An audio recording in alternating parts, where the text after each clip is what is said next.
Boom. We are live. Welcome to another episode of the Bangin Brass Podcast with me, your host, Trevor Cotter, better known as Bangin Brass. This is actually pretty exciting news. We have our first sponsor, right? So ProShot Products is now sponsoring the podcast. You can find them at www.proshot.com, proshotproducts.com. Family owned and operated since 1982.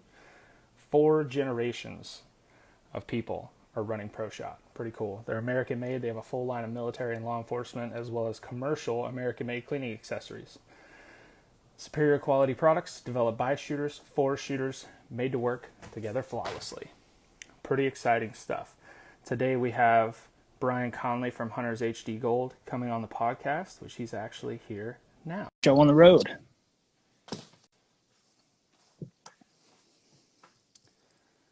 Oh, yep, he is here. Boom. There we go. What's up, Big Daddy? What's going on? I am just relaxing, which is extremely hard to do. I'm usually at a match every weekend, and the past 4 days I've been running around the lab driving everybody crazy and reorganizing things and trying to stay busy and getting ready for Michigan next, where the Ryan Rocks is at. But I'm glad I have a weekend off, but I almost went out to go to Nils's match out in Arizona. I was like, well, I think I can make it to Arizona. I really can do this. So Yeah.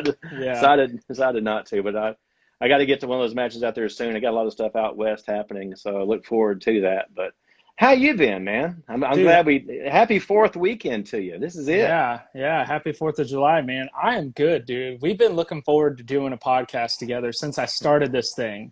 We had been talking about it for a while, and and things were like, dude, I'm ready to do it. And I was like, yeah, I need to wait a little bit. Let's do it now. Nah, that didn't go over well. Let's wait a little bit. We kept pushing it back a little bit, but we're here now. So yeah, we've had a couple things come up that we probably had to stay off a little bit, but we'll talk more about that at the very end of the podcast. I think we should wait to the very end because it could take away from a lot of what we want to talk about first. We'll wait to the end. I agree with that. So, yeah. Dude, I am loving that cabin setting, dude. You got the alcohol in the background, some whiskey, some bourbons. You want to do a tour of Triple Forks now? You want to wait a little bit because I'm at where Hunters HD Gold was actually started. This is Triple Forks hunting. This is what gave me the idea to actually make myself a hunting lens and then start making everybody at the lab really angry. And then, when you go through 70 different variants of yellow to gold where I'm at today, it gets everybody kind of like, well, why are we doing this? No, don't worry about it. This is just something for me. This is all before I knew the shooting sports even existed. So this is like, I'm wanting something to give me a lot of light in the morning and a lot of light in the evening and, everything else. Cause we talked about Hunters HD Gold, if not once, 1,000 times, where it was designed for hunters, to give you 30 minutes more light in the morning and 30 minutes more light in the evening. And which is huge. Are you drinking? All right, sweet. Con of Gold. Yeah. That's Con of Gold. This is not Con of Gold. That is bourbon. But I love it. But and we did a lot of research, a lot of stuff happening, and once all that happened, and it was really a game changer for the hunting side of my hunting. And then when we saw some turkeys out in the hardwoods, and it actually gave them kind of a glow, and that scared the hell out of me. So it's nutty when you see that for the first time. Yeah, then I got a hold of some game wardens around the area because this is 2 hours from my house in Pelham. So I made friends with all the game wardens and the neighbors real quick because they have to watch the place when we're not here. So we've got a lot of game wardens that actually use this property for training and other things, when we're not here a lot. And especially I'm not now. Lane Evans, my business partner, he runs everything now and keeps everything going, which is really exciting for me because I used to be here every weekend. This is what I did on my weekends when I wasn't at the lab. I was here Thursday through Sunday, cutting grass around the lake or even building the lake, getting trees replanted, that we harvested when we first bought the place. Just everything that has to be done on 280 acres was a lot. And now Lane has taken that over now, and I get to enjoy it on the 4th of July weekend. and I think I'll be back again sometime in the winter to hunt. And that's something I think we'll start off with. I want to give away a hunt to somebody that's listening to the podcast or listens to the podcast, and that's I'll talk to Lane about that later, but you know how I usually do things. I'm kind of spontaneous. So we're going to give away a lot of things today. But one thing is we're going to give away a hunt. And I think we're going to make it where one thing we're going to get, let's do this one fun. They have to actually watch and pay attention. How many times we actually take a sip of a drink during the podcast. And then they can email us, email you or email me. We'll talk about that later. And whoever gets it correct wins the hunt. And if there's more than one person that gets it correct, which they should be able to do, then we'll give away the hunt for two, not just one, a hunt for two. And we'll schedule it where I can be out here to be the host. And we'll walk through the cabin a little bit, show you what amenities we do have. But I think that's what I want to do. What do you think? You good with that? Yeah, man. I think we do it that way. I think the first person to send an email with the amount, it's not just everyone who but the first person to send an email with the amount of sips we take of a drink as a collective gets the hunt. Right. And are you going to count yours and I'm going to count mine? Should we do that? Or we got to go back and watch this again ourselves? Not that I'm just curious. I'll keep track as we go along. All right. So we're up to 3 now. That's for me. Yeah. 4 with me. So all right. Yeah. I'm just tracking mine. What you do on yourself is, thing. So no big deal. Yeah. So I'm here this weekend with Sherry and 2 of her girlfriends, and they're getting ready to go get some groceries and some stuff to grill out tonight. So I'm going to have a good weekend. It's going to be fun stuff. Heck yeah, man. So, I say we go ahead and do the tour, man. Let's see the tour of the good. place. All right. I'll do the tour. Let me get everything here. I got everything set up here. So, unplug that. Cell service should stay good. Let me see if I can turn the camera. I'm not going to turn the whole camera. But I'm in the dining room. This is where, you can see around drink machine, which you just push the button. It throws out drinks and beer or whatever you want. Arcade over there, golden tea, little arcade. Back this way, got a full bath. Full bath over here. Over here is a full kitchen. And then that's pretty awesome. Out the back, we've got an archery park right out back from 10 yards all the way to 60 yards back in the back. Big fire pit in the middle. You've seen Luigi work the flamethrower there, and some other people as well that's been doing the visit here before. So that's this part. And then, let's see, got one of the bedrooms are here that sleeps 3. So I've got everything set up here, some bunk beds we made. It's called this a Smith & Wesson room because all the Smith & Wesson that's pretty stuff awesome that we have in there. So then we have a map of the property where we walk people through. It's kind of an older map from 2015 because now we have a lake that's where that big bald spot is. Hunter's HD Gold glasses, of course. Fishing lures. So if anybody wants to go fishing at the lake, I've got plenty of lures because at one time we were sponsored by Pradco, which owns Booyah, owns Yum, and owns a lot of other lures and stuff. So you can have those to use. This is the main living room. So got it all set up. Can you see everything okay? Because I can't see the camera at all. Yeah, we can see it. So got everything in here. Got a humidor thing in here. So lots of stuff. The master bedroom's in here. Queen size bed, TV, stuff like that. Then out the front, got a porch over here, porch swing, and of course,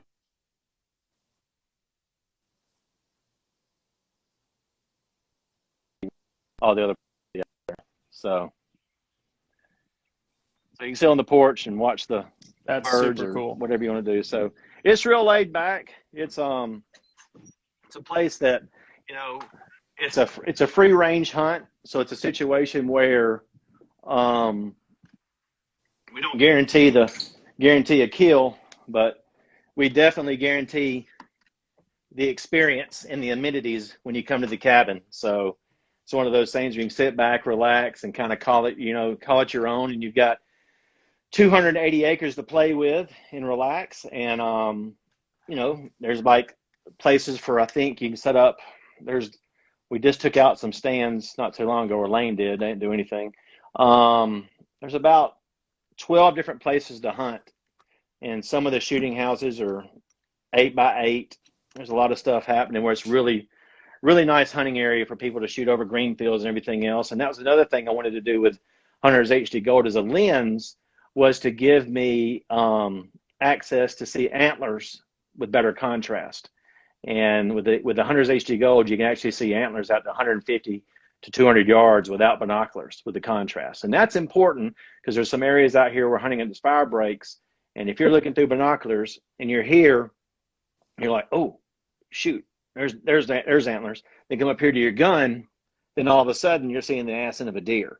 So it's too late. So if you can see the deer quicker and go, oh, there's antlers, and pull your gun directly up, you have a better shot to harvest your deer. So we do deer hunting out here, turkey hunting, all kinds of stuff, and of course fishing. So if you go to the Triple Forks Hunting Facebook page, you'll be able to see some of the fish that are coming out of there over almost 6 pounds, and bass, F1 tiger bass, and copper nose brim. So it's a lot of people who come here to hunt and did nothing but fish. So yeah, and that's okay too. So it's a great way to relax and enjoy yourself. So, but that's Triple Forks Hunting. So yes, I'd like to give away a hunting trip for 2. That will be probably scheduled sometime around the end of the year, New Year, first of the year, when I know the moon's going to be right. I'll be out here as well. Won't be going anything, so it'll be right after Christmas, and sometime around the New Year's Eve, New Year's Day time frame, like I did last year. So we'll give away a hunt during that time frame. I'll put it on the calendar, and we'll make it happen. So I think that'd be fun to give away. That's just one thing we're giving away. That's just one thing.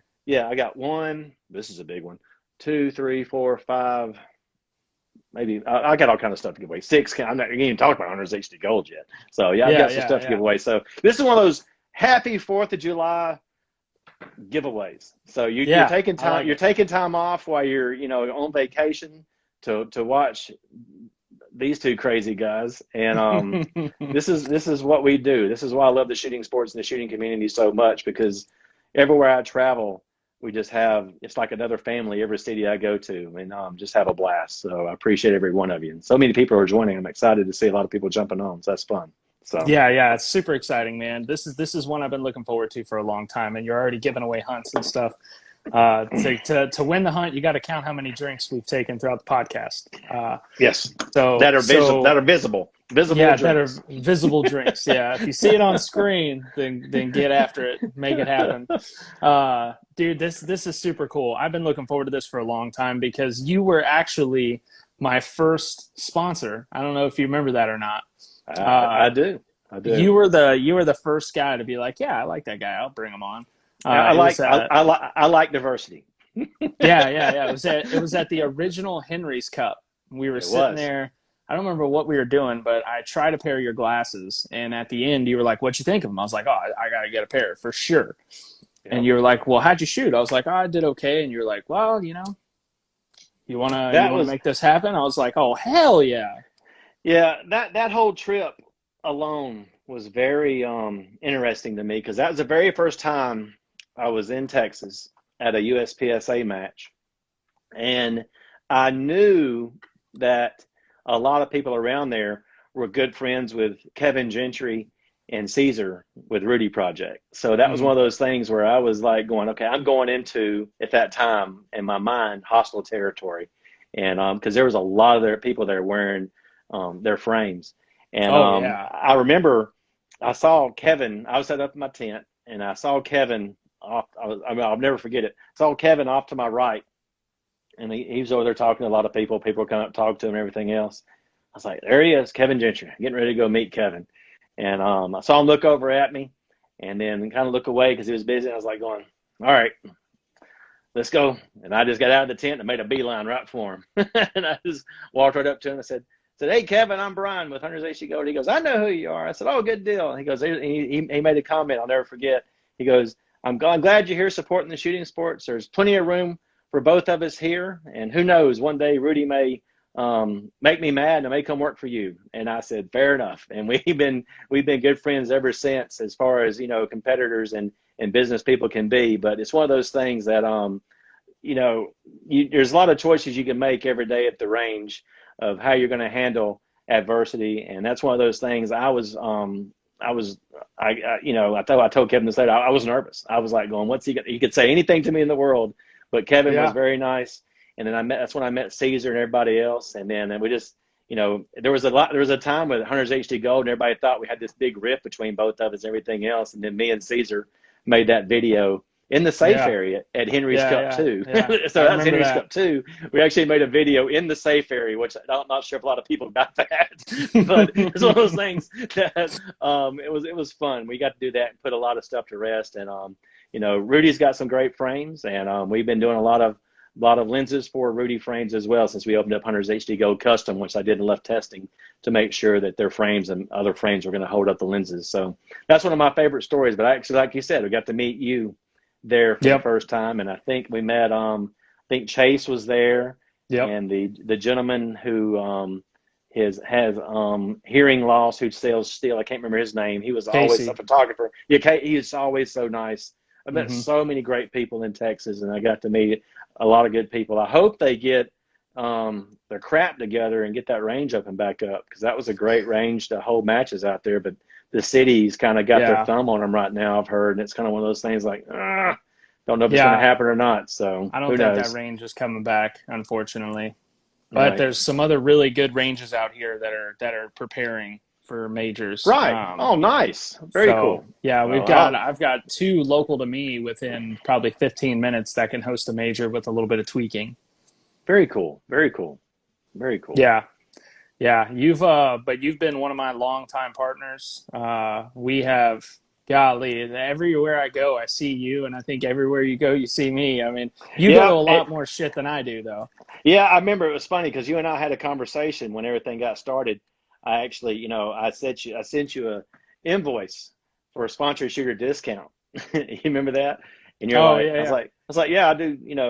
I got a big discount for sponsored shooters. I don't really. And you're like, all right, before I do anything with this invoice, let me prove to you what I'm worth. I said, okay. And look where you are today. So you've been a great advocate for Hunters HD Gold, and you made the comment many times in your podcast that people you put on your jersey that you actually believe in and would pay for in a heartbeat and use it even if I wasn't sponsoring you.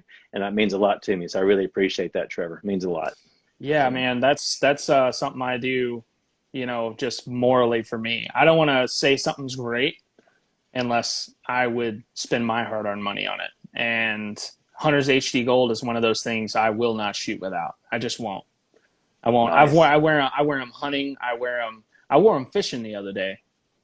Yeah, I wore them fishing. Well, they're not polarized. They're not. I have to make you a good pair of polarized. I have to make you a good pair of polarized glasses. I had a lot of people ask me all the time. We make lenses, and they're like, "Why don't you make polarized?" And we tried that with the hunting lens, and it took away from the optics. It wasn't working right.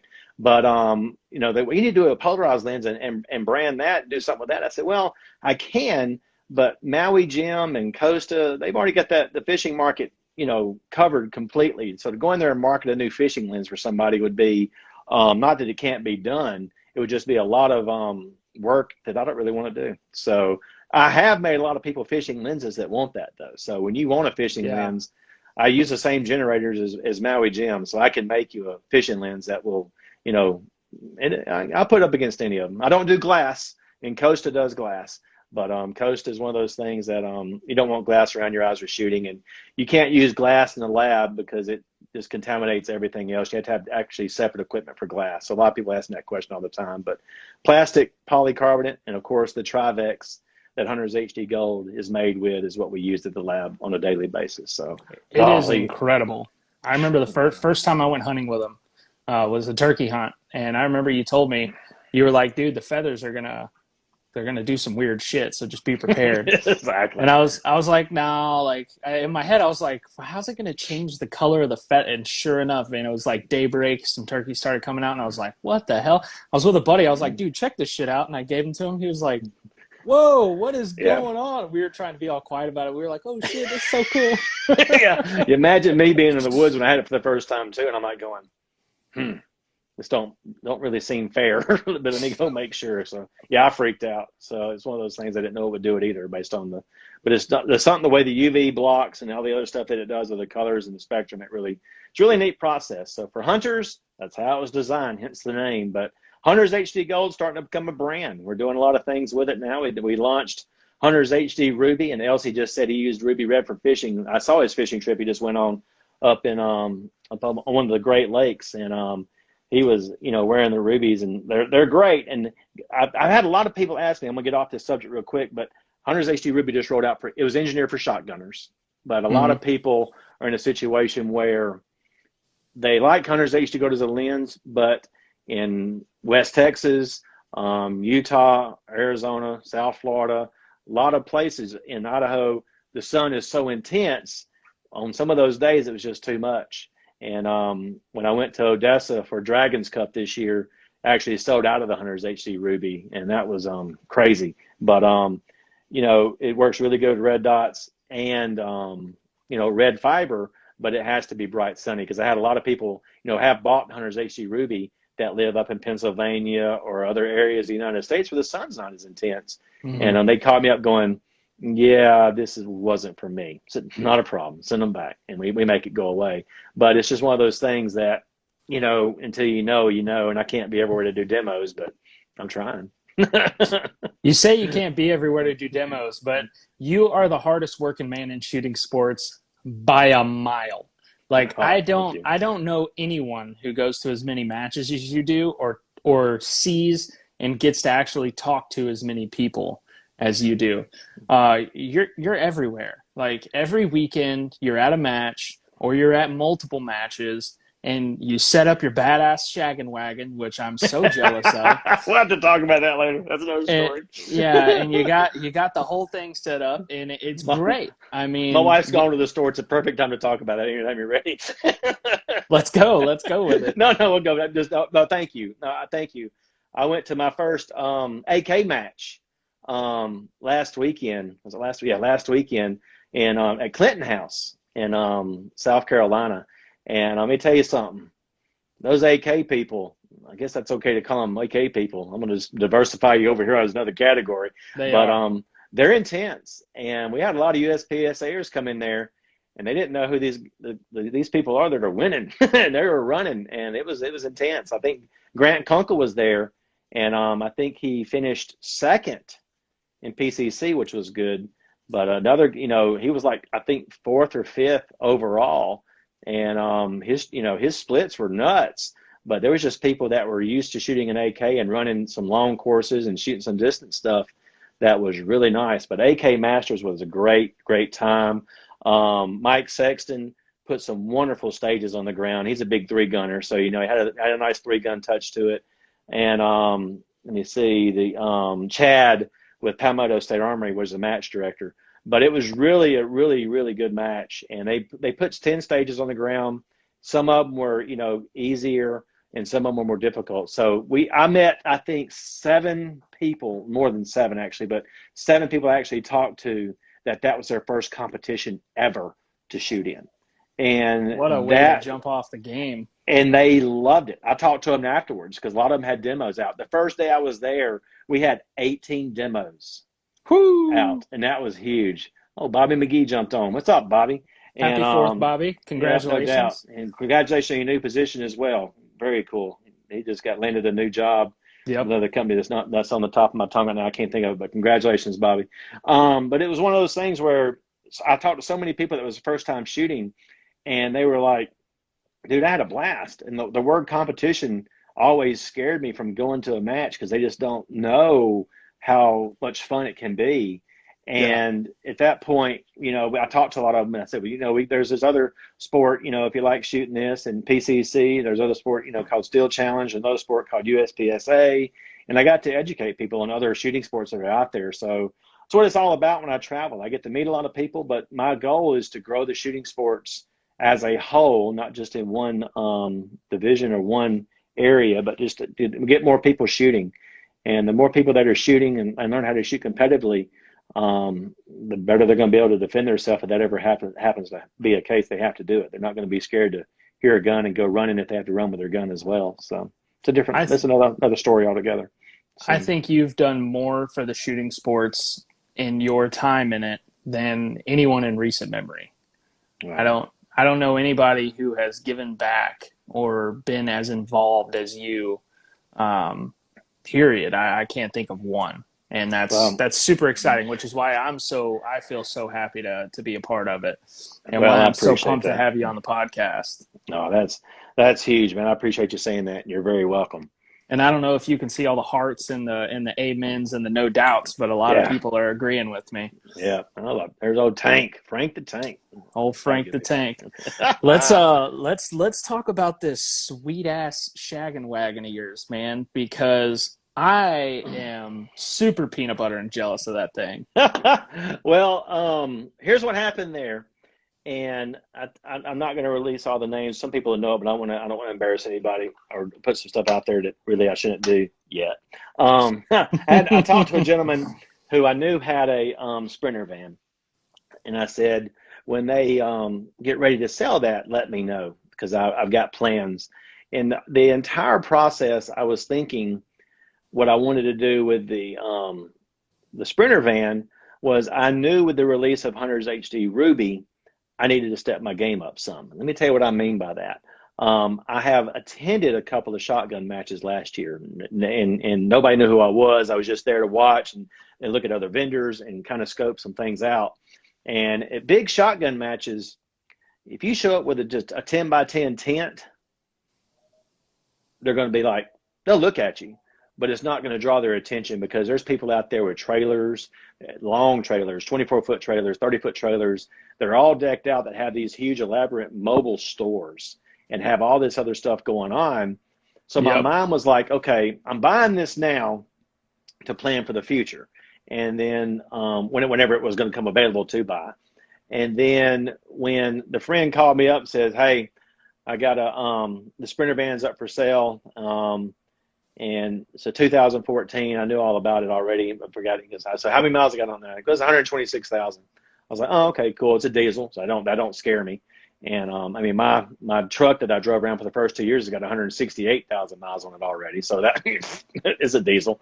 But so he said, I said, all right, great. Was not ready to spend 18 to 20 grand at that moment, but I knew I had to make it happen because it was time to piss get off the pot kind of situation. And he told me, he goes, well, I got the van, and the deal I can get for you is $8,000. That's what silence happened to me too on the phone. So I called, I said, dude, I'm heading that way. I'm on the way. And I called Lee Turner, who is going through some medical situations right now. If you haven't studied Lee Turner, he shoots IDPA and PCC with Steel Challenge. So keep your thoughts and prayers with Lee. It's public. He's got some stuff out there on Facebook. So Lee Turner, you got the best with us. We love you, brother. But I called Lee, and I said, I need you to come. He has a plane. I said, I need you to fly to Pelham and come pick me up. And he goes, where are we going to? I said, Miami. He goes, huh? I said, Miami. I need you to fly me to Miami. He goes, all right. So we waited for the weather to break and everything else. And about, I guess, within 2 weeks, he was he's just instrument controlled, approved with a passenger. Well, no, he's visual. I don't know how that stuff works, but he can fly a plane with a passenger only when the visibles are good. So he can't do it without Now, I come to find out, I was the first passenger he'd ever had beside his wife. And that was the longest trip he'd ever take. So I was like, woo! I don't care. I like flying. I didn't care. So he was there at daybreak in Pelham, Alabama, and I jumped on the plane, and we were gone. And we stopped at one place and somewhere around the Panhandle, fueled up, and the next stop was Miami, and had dinner. And I ended up driving back, that day. And I was driving back. I got up to a point right past I was past right after the turnpike, because I used to drive that way every day to pass Frostproof every weekend, it seemed like past 2 years. And I was like, I got out to get fuel, and I saw a hotel there, and I was like going, man, I feel good. And I kept on driving. And I drove all the way back, and just nonstop. And animal. Yeah, well, here's what pissed me off. The damn thing's a 2014 Mercedes-Benz Sprinter, and it drove better than my 2018 Denali. I was mad. So it had the right lumbar support. I was like, fine. And I stopped a couple of times for fuel, walked around the van a couple of times, making sure everything was good, and drove it all the way back. And took the German van to man. Exactly. It was like, well, that's what Sherry said. Sherry goes, "What's a Mercedes?" I was like, "I don't care. It's a van." It's not who cares.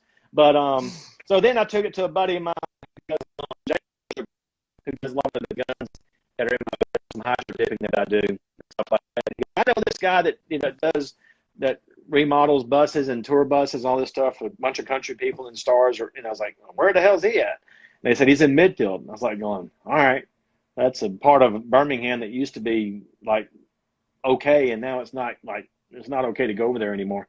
And go fast, don't suck. Yeah, but we'll do stuff for you later. Anyway, my point being is, I went and talked to this guy. I sat down in his office, and imagine, I'm sitting back here. I've got some old record albums back here on the wall. This guy's got actual stuff from all these country stars where his father started this business back in the 60s and 70s, making, remodeling tour buses and everything else. And he's on a piece of paper writing down everything, listening, everything I told him I wanted, puts the pen down, looks at me and goes, "Not a problem. We can knock it out. $108,000.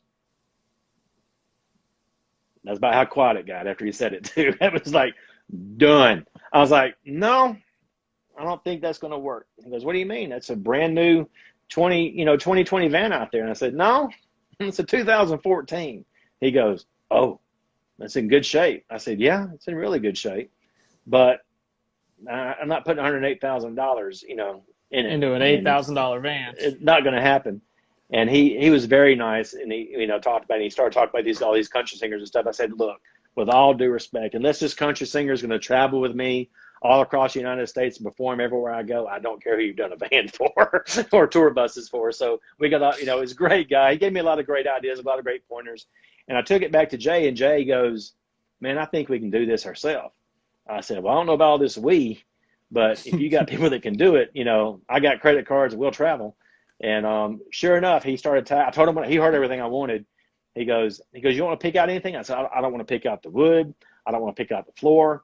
I don't want to pick out anything. The only thing I'm going to do is go order seats, because I'm going to pick out the seats that are going to be in it." And yep. I knew I had a budget that I'd set up that he knew about and everything else. And the seats alone knocked me out of my budget, because I just cry once, buy once. If you've seen it, I've got some pretty nice seats in there. And it's one of those things nice. Where it took me 5 months to get the seats.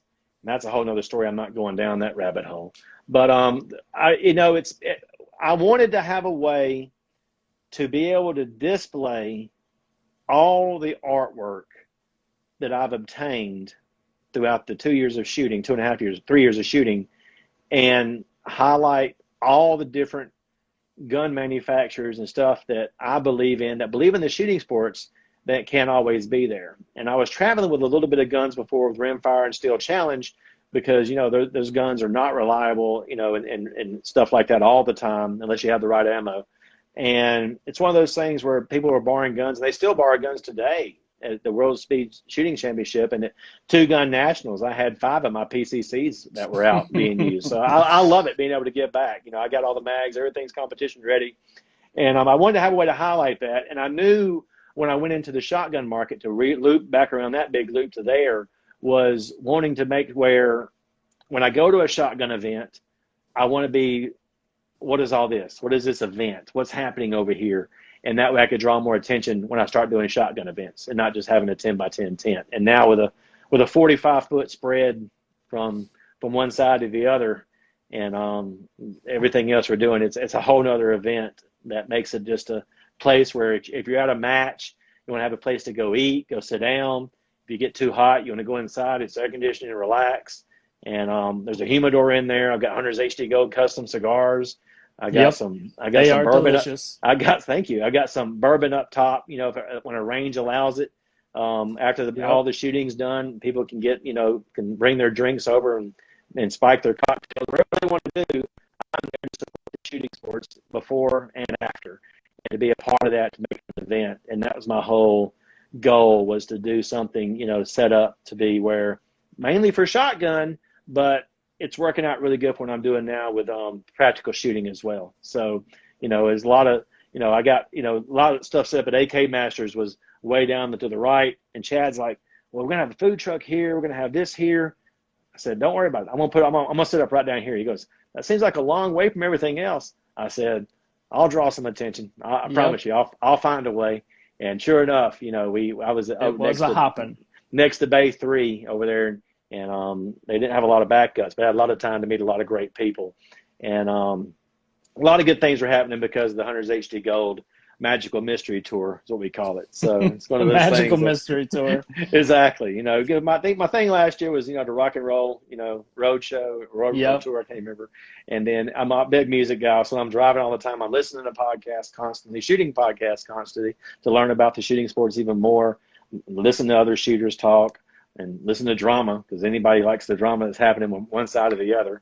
And to be a part of the shooting sports like I am, and I am, I don't shoot, but I am a USPSA member as well. So I pay my dues just like everybody else, and I want to be a part of that. And one day, if ever I get a chance, then I may do some shooting too. So who knows? I've learned a lot of great stuff, but I got a lot of people I want to take training classes from before I even get out there. So I'm not ready by any means. I figure, I just turned 50 back in December, so I figure right before I go to Super Senior, start winning some titles or something. We'll figure something out. Hell yeah. But I like it. Let's you want to give away something? Yeah. Real quick, I wanna emphasize how awesome your setup is. Okay. The biggest thing I heard about how awesome your setup is, and this rings true, is that if at Low Cap Nationals they really wanted to have a good awards and after shooting ceremony, they should have just done it at your tent, at your bus. That shout out by who was I think it was Mason Lane. Mason. It was Mason. That shout out by Mason was kind of cool, because that's the best thing I love about the shooting sports as well, because I'm making a lot of friends, a lot of great people, and not everybody wears Hunters HD Gold, and that's okay. I want to be there if they need me, but for people to recognize that I'm there who don't even wear my lens, it's just one of those things to have a shout out by somebody like Mason, who is he just got through putting down some pretty strong performance at Area 7. So yes, he did. That was he was one Delta and one Mike short of winning that whole thing. And I'm sure he's played that back in his head many times when it happened. And I hate it, but it's looking forward to seeing Carry Optics Nationals. That's going to be something we'll talk about later. That was awesome. He did exactly what he wanted to do. Right. So, well, it definitely here's what I would say to that. You better be careful poking a bear. That's a big ass bear. Because if somebody wasn't really focused, which Max is always focused, but at this point Max is now hyper focused, and it's going to be it's time it's going to be really good. Is it better to wobble Mike Tyson in sparring or take that shot in the big ring? How many people talk shit about Mike Tyson that he had to make a point at the match? Oh yeah. So that's one of those things that it's going to be fun. I'm excited about it. I'm excited. Yeah. So, I think it's pretty neat. But yeah. You're gonna need something to be able to see those targets. So up a little bit closer, you don't have those mics or deltas. We'll segue off that. But let's give away a pair of Vortex rangefinders 1800s, and the first person that says the city I traveled to pick up the Sprinter van is going to win a free Vortex rangefinder. So see who pops up there first on your end with the answer. All right. So the first person to say, where did I go pick up the Sprinter van at? First person to list at the bottom, what city was it? Where did I fly to? Wins this Vortex. Boom! There it is. It's on my end. I got the first one. The first one I'm showing on my end, maybe different on yours, is PA_PAW_D. That's the first one I'm showing. Who are you showing? Yes. I'm showing that too, but he misspelled it. But we'll let him slide. Miss Amy. He was typing so fast. Oh, yeah. Man. Oh, I feel bad. We know what he's talking about, though. We know what he was talking about. Let's call it again. Let's call it fair. That's fair. So you need to email, write this down, PAW_D. And you need to email info at huntershdgold.com. Give it to the next. I'm not giving it to the next person. No, you won. So it is what it is. So somebody trying to give it away. I think that's the old Dupree Papa. Oh, I'm still giving it to him. No. All right. Let me say that. So I know who that is. I won't say his name out loud. You know, he doesn't like he doesn't like his picture being made at matches. Just a little FYI out there. He doesn't have a picture on here. Was he hiding from the government? You know, I'm not going to say his name. I love the Dupuy's father. He's a great guy. He's very passionate about the shooting sports. He's very passionate about his faith in God, and he's very passionate about ensuring his family and kids make the right decisions at the shooting events. And I am very proud to have the Dupuy's wearing Hunter's HD Gold. So it's one of those things that well deserved. And you can give it away to somebody else, but I've done my thing. You give it away when you want to at a match, but I'm giving it to you, Mr. Dupuy. So congratulations. So, but super yeah, cool. Where are you at next? You got some subjects you want to go over? Yeah, man. I think let's talk about Area 3 coming up. That's going to be the next time I see your beautiful face. The stages were just released too. I was looking through the stages, and they didn't look. I saw a lot of people that saw the stages, and there's a lot of stuff going on, but it doesn't show all the stuff that may be in the way to move around. Listen. I got so excited to shoot this match because I heard it was the 12 hated stages. There's a lot of shooting going on. The stages that I saw did not look like I expected. I expected all the bullshit. Well, no, let's wait a second. All you saw was a stage that was laid on the ground. True. They could be messing with everyone. I have been to so many matches because I get there when ROs are there and watching them shoot. And every match I've gone to, something changes. Period. Always. A wall gets moved, something changes. Mm-hmm. See, I get there a day before. Yep. And a lot of people don't know this. I want to be there because when somebody says, I like to sponsor stages, and I get to take my banners and put them up. Well, there's a little secret about Brian. When I hear a lot of people cussing, I like it because I did a Brianism. And what that means is they'll say, all right, this is your stage. I'm like, sweet. It doesn't matter if it's 1 wall, 4 walls, 6 walls. I now get to put banners strategically in places that may make the targets not as easy to get to or remember that they're there. Some people know that about me. I'm an evil person. I apologize up front. Don't apologize. I love it. I get there and I'm taking walls, not moving walls, but putting banners where it's making that wall a little bit different than what it was designed for on a stage design. And, making some memory stuff happen out of it. So you may cup around that corner back to the pop, pop, pop. There's a banner here and you're like, damn it. You forget that it's over there to the side.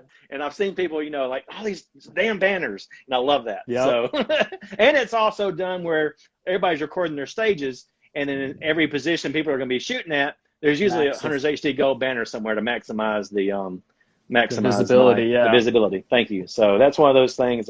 It's a lot of fun I get to do the day before because they know I said, I got the banners. Don't worry about that. Are you going to do them? I said, oh yeah, I'll do it. let me do my thing.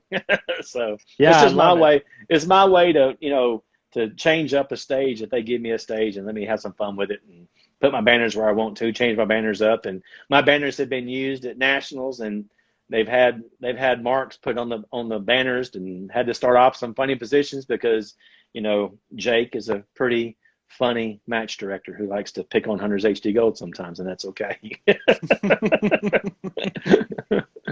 Yeah, sometimes those. So I wanted to start a thing where I just randomly sign the banners on stages and see if anyone notices.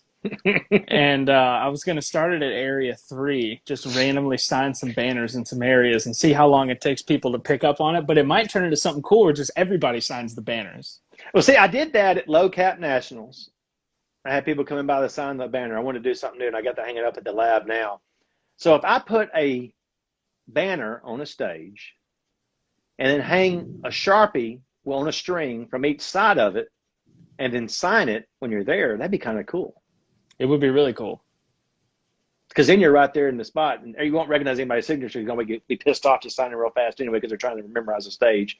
But I don't know. That would be, I think Area 3. I think I did a stage sponsorship there. If not, I'll talk to Sherwin. It's his going away party, so we'll make the best of that. So it'll be fun. Yeah. That's a good idea. I like that. So so I need to get a banner like made by Bill Duda. Go Fast Don't Suck makes all my banners. So good banners. Well, here's what I'm going to see. Bill was on a while ago. He might not be on now, but what I can do is get a picture of you and then have the Hunters HD Gold out the side of it or something like that. And you're wearing Hunters HD Gold. And then people can say things about you and write it on the banner. And then you can keep that and put it behind your podcast for your backdrop or something behind you after one of the matches. I am afraid of what would be written on there. Well, I love it though. I love it. It's an idea that I do. You want to know where you stand with everybody, because if you know where you stand, then you know how to move forward. Oh, I know exactly where I stand, right on their damn nerves. I think it would be kind of cool, but I think you've already. I need a ride on the banner. Well, that would be something to do, but I think Atlas has already taken care of. I've heard the story on your podcast where Atlas already took care of the things, and you're all the stuff on your gun that's been done to that. So that's pretty funny. But I'm sure the banner would be it'd be your banner. It definitely would. Be yours. So it definitely would. About. Especially at Area 3. Oh my God. Or Area 4. Now you're wanting to win Area 4. This is your big deal. That's your match. This is what you've been building your podcast up for the entire year, has been Area 4. I listen to every one of your podcasts.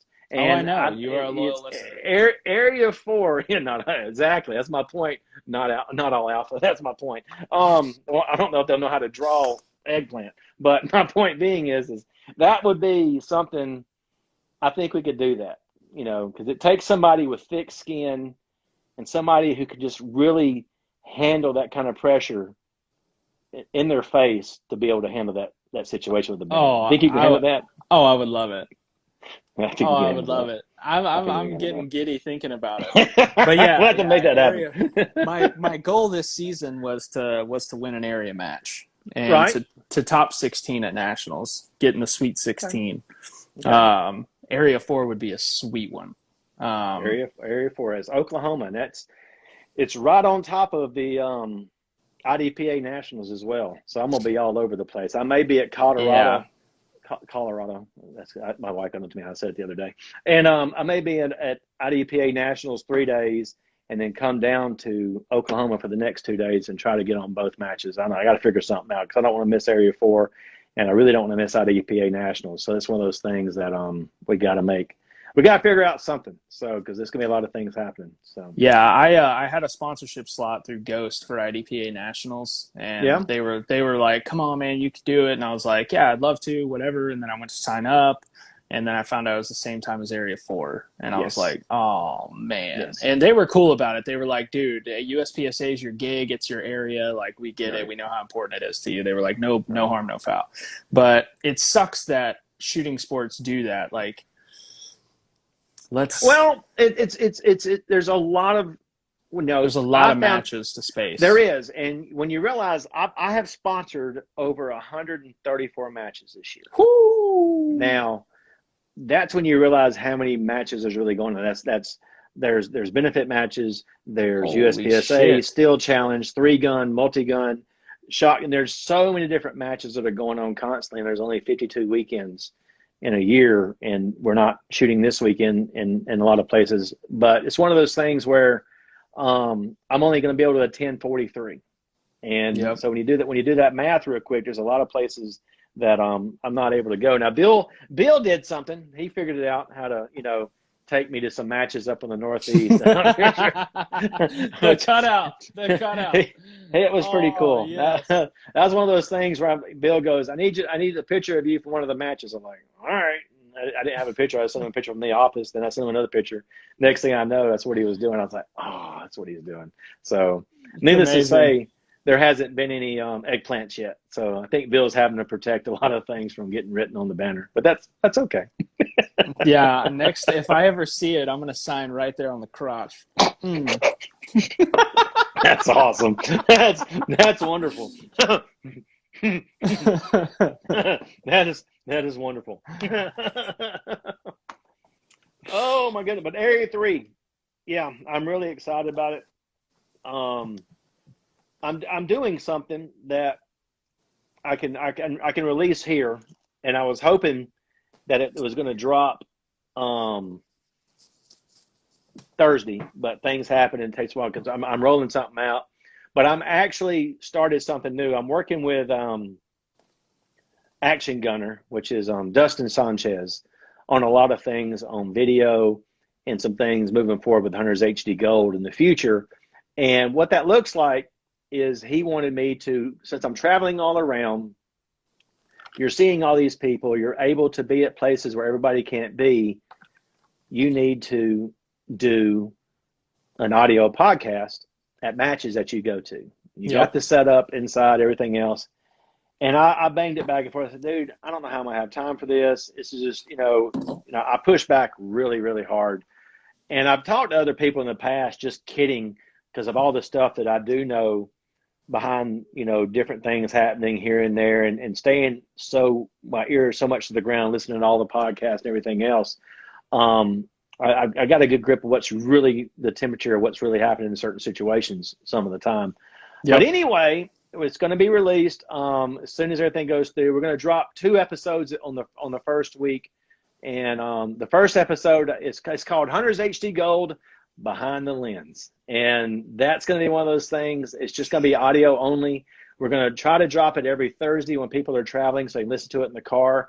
But I've already, the very first interview I did was Jake Martin at Two Gun Nationals. And it's really Jake. I respect Jake. I respect USPSA and what they're doing. But I asked a lot of tough questions. And it's one of those things where Jake answered those questions in a way that, because I listen to the podcast all the time, and I hear all this stuff talking. Why did they do this? Why did they do this? Why did they do this? Why the hell did that fill up? Why didn't they get the, and I listen, I'm like going, all right, here's where, bam, let me ask these questions. What the hell happened? Where I know I pay a lot. I pay money to them every month to be the official eyewear, but where's this money going that people are doing? They're paying to go to a match. Where's this money going? And we broke it down for about 48 minutes of conversation, and some of the conversation at some point, was very uncomfortable, and some of it was very learn. And we learned a lot. I learned a lot, and that was a good thing. And it is. We're going to drop that one along at the same time as I interviewed. Interview is not the right word. I had a conversation, because that's what I'm doing with conversation. I had a conversation with Matt Hopkins, and we sat down for a while and talked, because people don't know who Matt is. People know what they think they know of Matt, and some people may know Matt. Some people may know him, but I didn't know Matt. But I know Matt, but only in the biblical sense. Right, and that's fine. And that's that's a good chapter. It's a good chapter. We're talking about the Bible, right? Yeah. Okay, good. Just making sure. Well, the Puiz one. I'm just making sure. Oh yeah, right. Like those boys. Those boys don't know what I'm talking about. But we dropped it, and I got to interview. I'll go ahead and tell you some of the people that was coming up. Leif Kunkel, interviewed him, who just did the Kentucky section championship. With his background, was really intriguing to dive into some of his stuff. Had 2 interviews at AK Masters where I talked to Mike Sexton, who was the match director and real big 3-gunner, and has a big history and a lot of things that have really happened to him throughout the years in the shooting sports that I didn't know either. So I opened a lot of doors there, and also got to talk to Mike and Lan of Dissonant Arms, and who make the really kick-ass shotguns and they got a new PCC coming out that I actually got to shoot. I want both of those so bad. AKPCC, and I went and shot that joker, and he was videoing me. He'll post it at some point, but I was like, oh, it's hot. It was really hot. So needless to say, I've been in touch with him since AK Masters, and there's a new PCC coming to the Hunters HD Gold Magical Mystery Tour at some point. So I'm on the list to get one. I need you to get me in touch with them because they're in Conroe, Texas, if I'm not mistaken. They are. They're 25 minutes from me. They know where you're at, and you're not going to be there for a while. You're not going to be welcome. It's just not. It's nothing personal. I just don't think it's going to happen. You're too controversial for Dissonant Arms.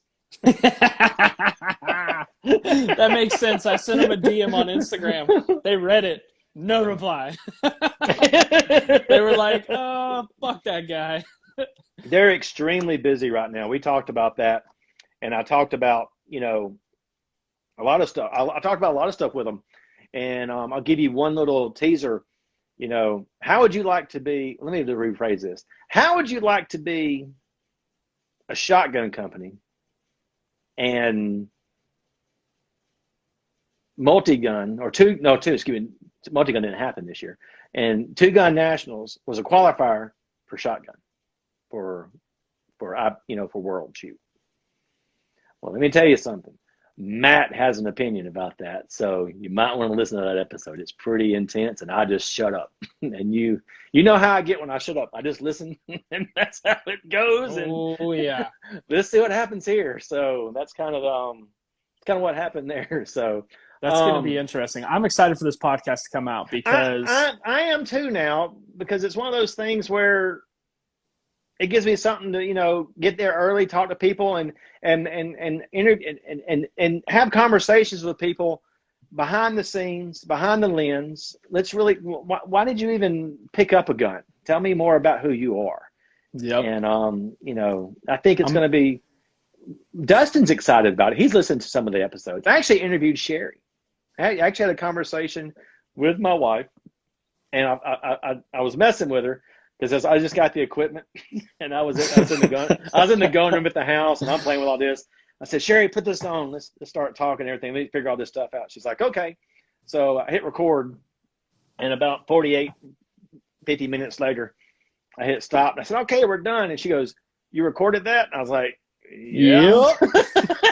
She goes, yeah, it's good stuff. And she was pissed. But that's what she gets. She was doing some things on the internet and doing some computer work on a spreadsheet or something for work. And we just had a conversation about how the lab got started and went to some history of some things that I thought I knew about, and got even more doors open that I didn't know about the history of optical prescription labs. So even got Sherry to do one, but she didn't realize she was doing it. So she's like, you're not going to post that. I said, yeah, it's already been done. Sorry. So sorry about your luck.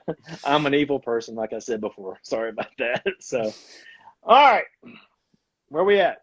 But no, I'm excited about the Hunters HD Gold behind the lens. We'll see how that works. And, Dustin's all excited about it. So when you first told me about it and explained it to me, I was like, this is going to be a winner. Your personality, your demeanor, how you're able to, you have a uncanny ability to make people just want to tell you stuff.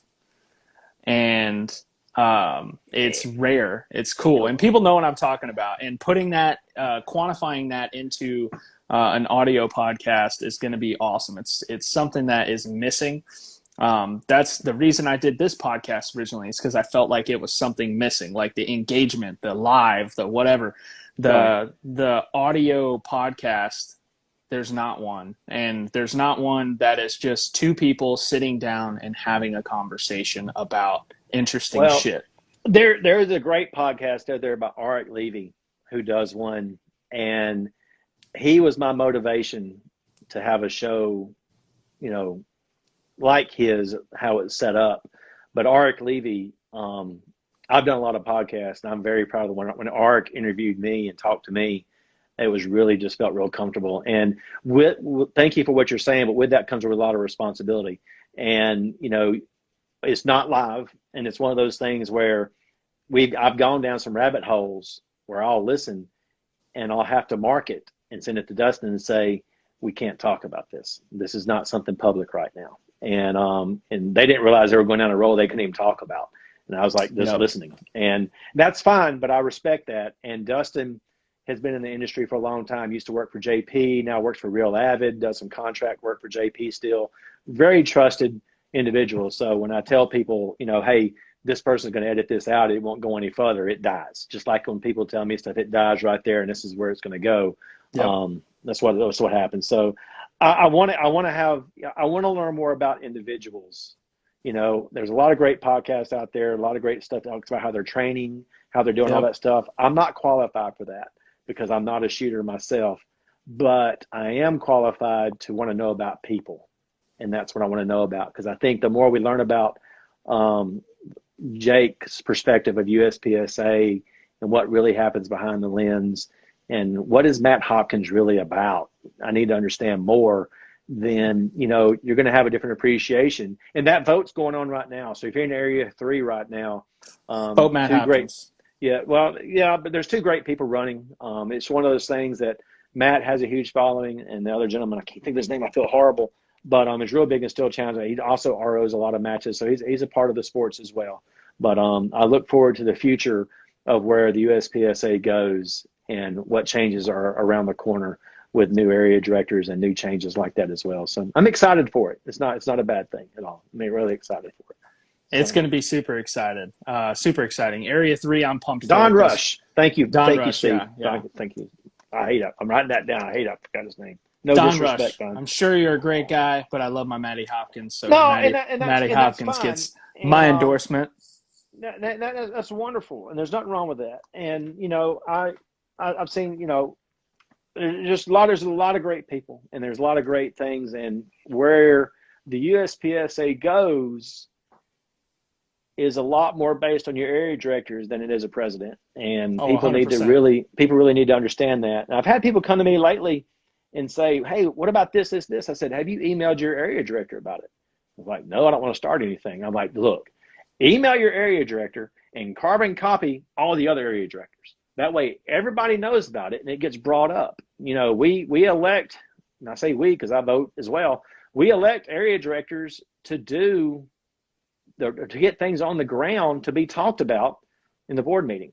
And if you get people emailing an area director about a certain subject, and you've got 20 other people, and 20 people email them, and you CC all the other area directors, and if it don't get brought up in a board meeting, then we got a serious problem. And that but I'm going to tell you, it will get brought up. It will get, it may get brought up. It may not get second, but it will get brought up.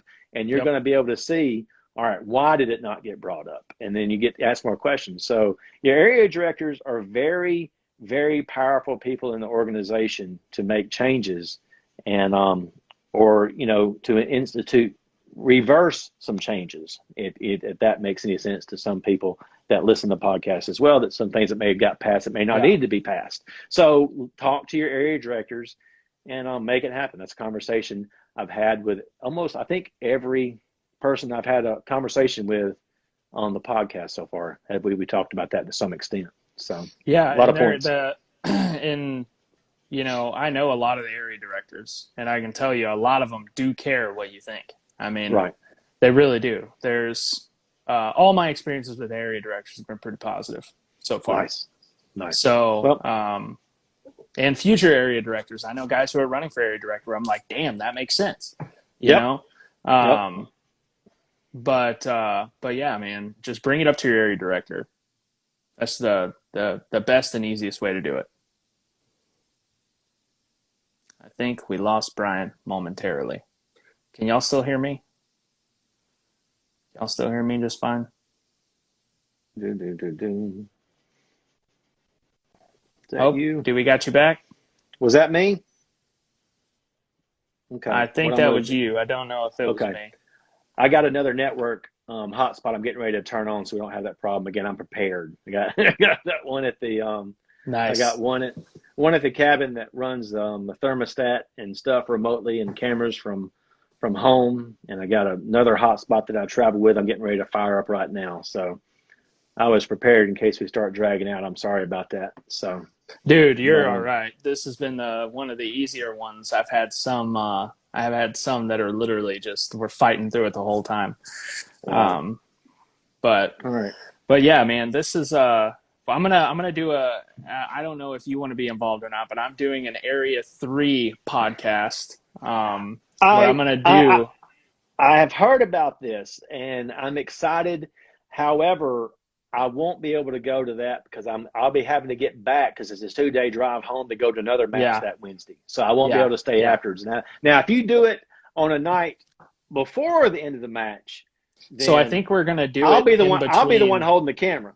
Okay, awesome. I think we're gonna do it in between the 2 days. Okay, then that's I'm game at that point. That's not a problem. Because when you first announced it, you were going to do it at the hotel the day after the last day, if I'm correct. Yeah, but a lot of people are leaving and don't, trying to get back early, so that's not going to work. So, I'll be there and help anything I can do to help make that go better. I'll hold the camera for you. Yeah. Well, I will totally direct that. And then I thought about doing it the day before, but then nobody shot the match yet. So it's funnier if some of the people in the room have shot the match and are tanking it, because then we can make fun of them. You can, and I go to a lot of matches before, and I've seen a lot of shooters that are very, very nice and open until the day before, and they're walking stages.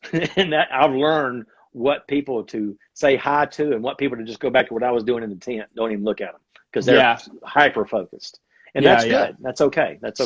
So that works for some people. If that's your process, stick to your process. But the full guest list is not done yet. But just know that it's going to be a room full of degenerates, and it is going to be rowdy. I think I'm planning on getting kicked out of the hotel probably. Oh, then I can't do that. I can't be a part of that. That's like I got a business to run. I stay in these hotels. No. We'll be good to go. I'm just kidding. Hey man, I'm a Hilton Diamond member. I gotta be careful. I lose that status, I'm screwed. Yeah, you're right there with me. I don't want to lose it either. But no, we're gonna keep it acceptable. But it's gonna be fire. All right. Good deal. I'm excited. It's going to be pretty awesome. But you want to give away something else? Yeah, man, let's do it. All right, let's give away. All right, first of all, I'm gonna put this right here. What you got a category of how you want to do this? How you want to give this away? Because it's something pretty cool, and it's something for one of our guests is a big sponsor of them. So and they also sponsor me as well with some ammo when I go to matches for people to try out different things. So how do you want to give this away? This is your call. Let's see. Okay. Let's see if people were paying. Let's see if people were. Go ahead. What'd you say? Okay. You see if people paying attention. So we're going to give away a whole brick of Ely Force 22. Oh, that's the new stuff. Ammunition. The 42 grain. So 10 boxes of 50 rounds each. We're going to give away a whole brick. Oh. So, can I be involved in this? I don't even own a 22. Well, then the short answer is no. But but let's give this away. So whatever you come up with, they're going to get a brick of ammo from Ely, Competence of Ely. Okay, let me think here. Okay, let's see how well people were paying attention. Let me mark that down. All right. Who was the first guest on Brian's podcast? If you first person to comment that gets the brick of ammunition. Yeah. Let's see how well they were paying. And PAWD can't play anymore because he's already won a prize. So yeah, Papal D is out. So don't even put it out there. So I'm gonna let you read it off your screen. Oh man, Bryce Dupree got it. Jake Martin. See, the same family. Who is? I love it. That's his wife. No, that's. Wait, I think JB Creech. JB Creech got it. JB is actually right. Man! How did you word your question again? The first person on the podcast or the first person to be recorded? How did you word that? Because first person. I think on JB. Podcast. I think JB. Oh, JB Creech was paying all the attention. Yeah. All right. That's it. JB won that one. I didn't even know the answer to my question. No. But JB was like, on there. Wait a minute. Boop.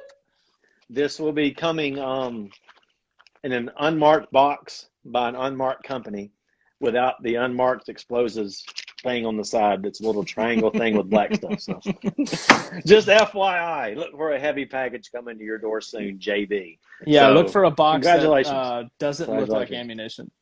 Exactly. They're going to look like Hunter's HD Gold lenses. Yeah, for real. That's a heavy box of lenses. I got to buy. So a buddy of mine just found a shit ton of primers up north in Ohio, and he shipped them to me. Yeah. No. What? What? Whole box of primers. Yeah. What are we doing here? He found 10,000 primers up north and called me and was like, "You want them?" I said, "Get them all." And they let him buy them at a Cabela's, surprisingly, or maybe it was a Bass Pro. I don't know. But I said, "Dude, how much are you for shipping?" He goes, "Oh, it's going to be a $20 flat rate." And I was like, "Hell yeah, that's my kind of dude." And then he sent me it showed up, and it literally looked like almost like an Amazon package. I think you put it in an old Amazon box. Nice. I was like, hell yeah. That's funny. Hey, let's back up a little bit, because you asked me the other day before we were doing the podcast, you said, "Hey, send me a picture that you want to put up there with announcing the podcast." And I got a lot of questions about that. I am a huge Sacha Baron Cohen fan. And, you know, if I have my dream podcast interview one day, it'd be by Sacha Baron Cohen. So more details to come. And some people may know, if you know, you know who. So I'm working some things to hopefully try to get in touch with a Sacha Baron Cohen to get an interview to talk about shooting. So a lot of exciting stuff. That I'm a huge Sacha Baron Cohen fan. I'm not sure if you looked at that picture either. It has like the A on it for Alabama. Now it's not though. That's actually an Atlanta Braves A, but a lot of people don't know that. But I said this is perfect. so when I asked you for a picture for the podcast and you sent me that, I died laughing. I was like, nice, very nice. You sent me two. You sent me two pictures. And you were like, pick one. Oh, dude, it was so awesome. No, I got so many people like, why the hell do y'all have Sacha Baron Cohen from the ALOT show on the thing? I was like, you'll understand. That's why I was excited about doing your podcast. There's a lot of people that don't know Brian Conley behind the lens. And, you know, it's one of those things where, yes, I am who I am when I'm in work mode and it's time to do a job. And my job, you know, a lot of people are like, you know, it seems like he's, you know, they're always doing this, always having fun, but it's a lot of, you know, mental work that goes into what I do. And I'm very thankful that I'm able to do that. But when it's time to turn off the lights and put the lenses away, you know, if we go out to a restaurant, we're going to have a good time. So you experienced that before. Yes, I will say, I can be the judge of this. I will say Brian Conley at a match is fun, right? Awesome dude. One of my favorite people to be around, if not my favorite. Brian Conley outside of shooting, when we're just hanging out, drinking, eating some food, bullshitting, is my favorite person of all time, because that Brian Conley knows how to fucking party. Okay, we have a good time. That Brian Conley. Well, it's one of those things. Oh my God, it was amazing. I have a lot of great memories, a lot of good people to meet, and that's one of those things where you get to really find out, you know, more of that stuff of behind the lens. What's really going on with these individuals? What's this story? And well, the last time we went out was one of my favorite times, because I finally got you to turn 4 shades of red, and I was very excited about that, because who was sitting in front of me was it was at the Atlas dinner, so it was Atlas was there, and yep, and I was invited, and some other guests were invited as well, and let's see, I think Malin was sitting in front of me. Who was to Malin's right? Was that the gentleman that does marketing now for Atlas? Was that? Yes, that was Mark Stevens. He's the marketing director. We were at a table of 4. We were at the child's table compared to we got there a little bit late. And I was sitting directly in front of Malin, and then Keita was sitting next to me. And you'd walked up behind Malin and Mark Stevens, and you're rubbing their shoulders and everything else, and all of a sudden you went down, you're rubbing their breast. I looked you dead in the eye. I said, "We're next." And you just stopped. I was like, done. Oh, no. Oh, no. He was like, okay. I'm not about to get me too'd, I tell you that much. You turned so many shades of red because it was like nobody, and everybody at the table's like, I can't believe Brian just said that. I said, stick around, there's more. Stick around, buddy. Dude, that was so funny. It was hilarious. Oh man, that was a good time. That one, and then oh man, when we were in Rosenberg Ferry 59, the cotton candy. You remember the cotton candy? I remember the cotton candy like it happened last night. Oh my God. We're all done eating dinner. We've sauced back a bunch of drinks, and at this restaurant, they have cotton candy for dessert, specifically for children. Who just for known? Kids. Nobody would have known. But all of a sudden, I'm looking at Brian, and Brian's eyes light up, and he just starts looking, and then he looks at me, and he looks back. He looks at me, and I'm like, "What the hell's he looking at?" And I look over there, and there's cotton candy, and I start dying laughing. You go, "I want some fucking cotton candy." And you're like, you call the waiter over, you call the waitress over, you're like, "Hey, how do I get cotton candy? I want cotton candy." And she's like, "It's for kids." And he goes, "Gaga goo goo, give me some cotton candy."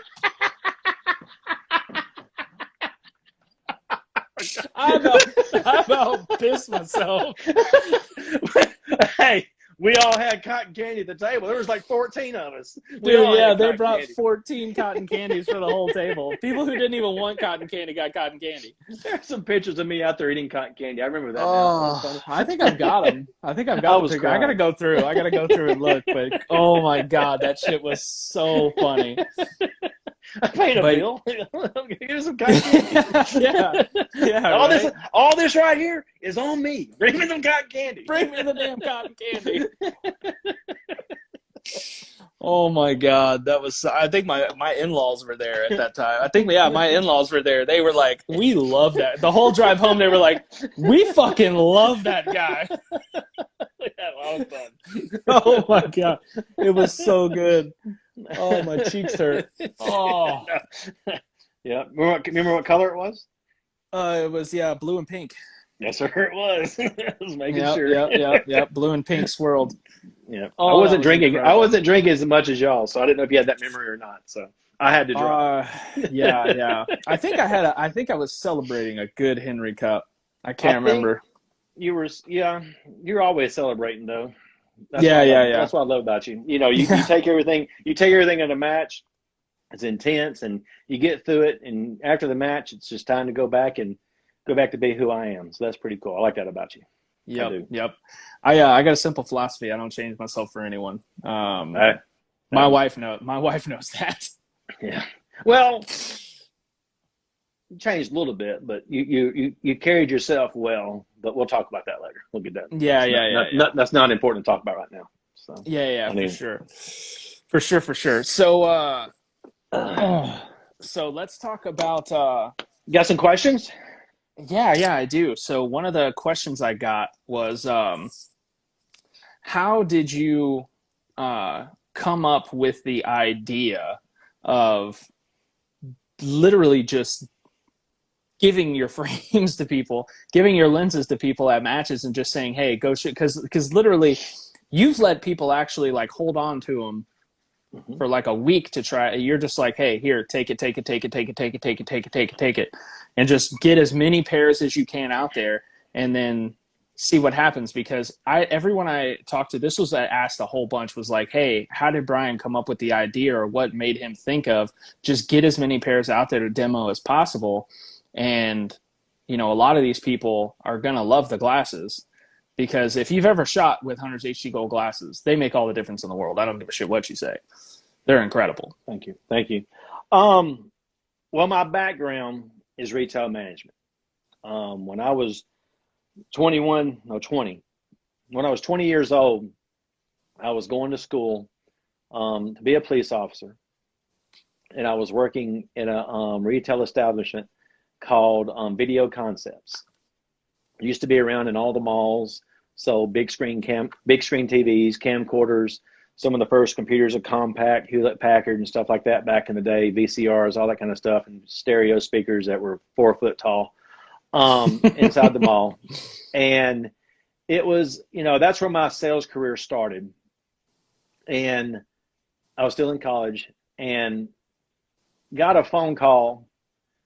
And I'm all over the place because that's kind of a loaded question. There's so much I learned. I was very impressionable at 20 years old about learning something new. I worked a lot of jobs growing up, and sales was one of those things where you always had to find a way to make yourself different, not just being you, just how are you different than anybody else that's out there. And there was a contest they had back when I was 20 years old, and it was all about credit card applications back then. It was all about the Video Concepts credit card and getting apps, getting applications filled out. If they bought it or not, using it, getting credit card applications. And there was a lot of people there. Some of my friends are still, good friends of today, worked with me there. And I said, I can do that. I can get somebody to fill out a credit card app. I was 20 nothing. That was easy to do. It was back before credit cards were everywhere. This is back in 1991. And before the credit card craze was even really a big craze.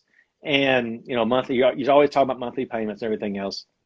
So I was getting all these people to fill out credit card apps. And I won the contest, but I was also, me and another gentleman were assistant manager. There's 2 assistant managers in the building at the same time. The other one was Jeff Williams, who's still a personal friend of mine in Tuscaloosa today. And that August, it came up for a store opening at River Chase Galleria in Birmingham. Now in Hoover, that mall was one of the first big super malls that happened back in the 90s. When malls were, like, what is this? You had stuff up north, but nothing down south. And the Galleria store was coming up, needed a manager. And I was in the interview with the district manager for the position, and so was Jeff. And Jeff, I started with the company January 20th. No, he started January 20th. I started January 25th. And he had 5 days on me.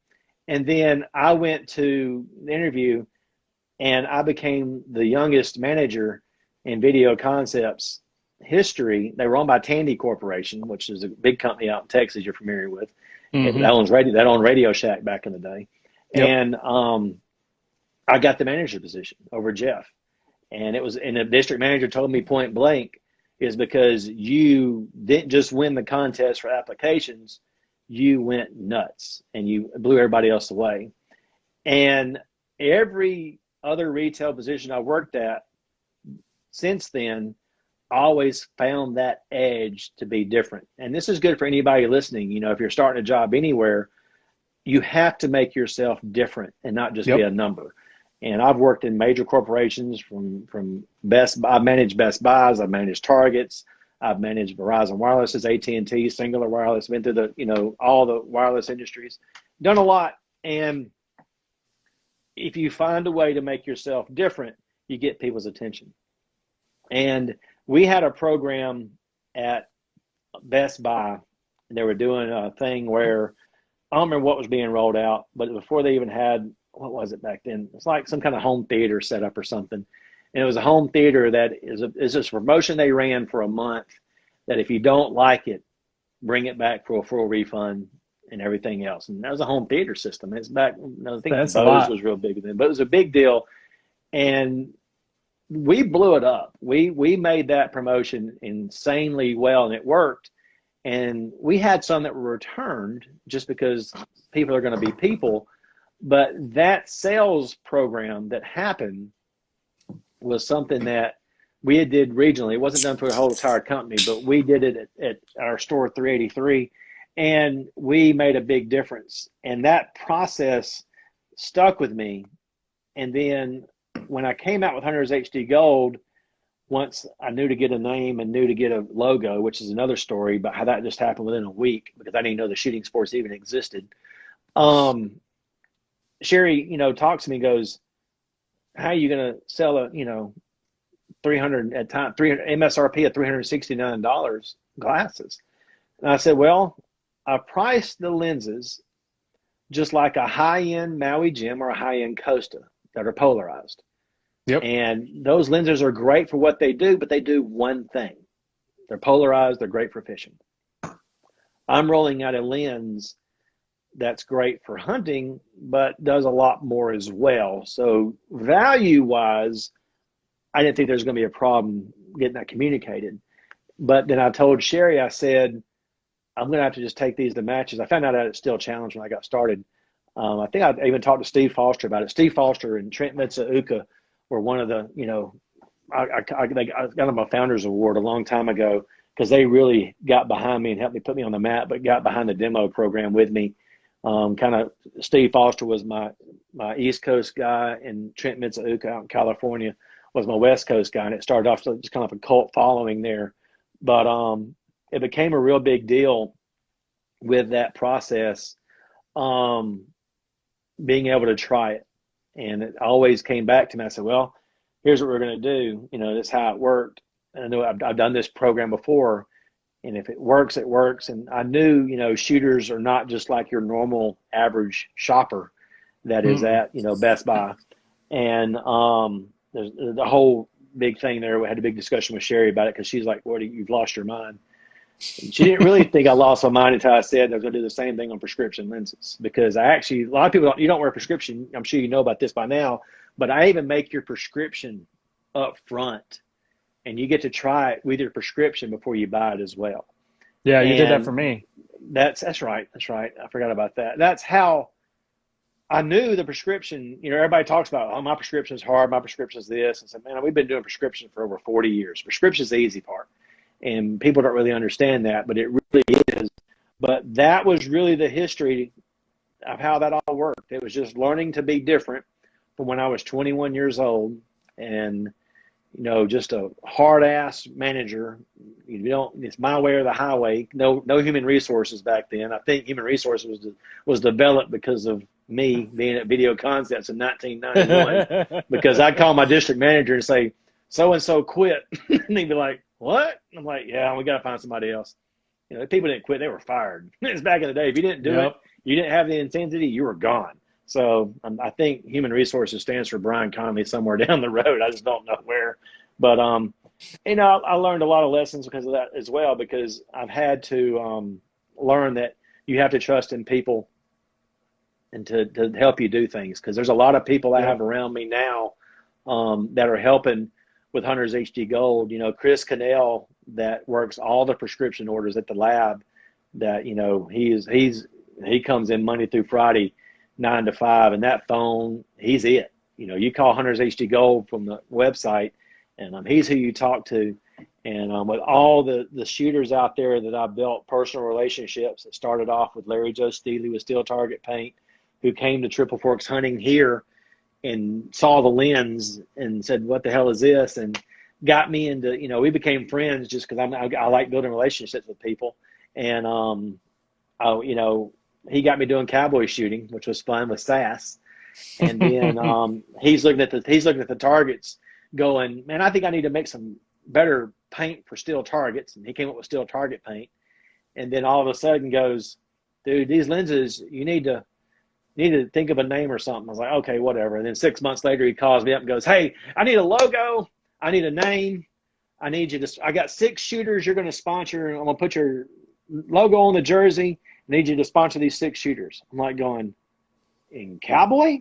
What are you talking about? He's like, no, this is Steel Challenge thing. I met this guy in Mississippi called Steve Foster. It's going to be the next greatest thing over here in Georgia. I'm like going, all right, dude. So Hunters HD Gold was a name I came up with within a week, and a logo in a week and 3 days, and threw it on a jersey and Steel Challenge. And that's how the best ones come about. It's been hell ever since. That's how the best ones come about. That's how I started, man. I had no idea. Spontaneity breeds greatness. A lot of people don't understand that. It's been so much fun, and I got to meet so many great people in Steel Challenge. That's where my heart is, because that's where I got started.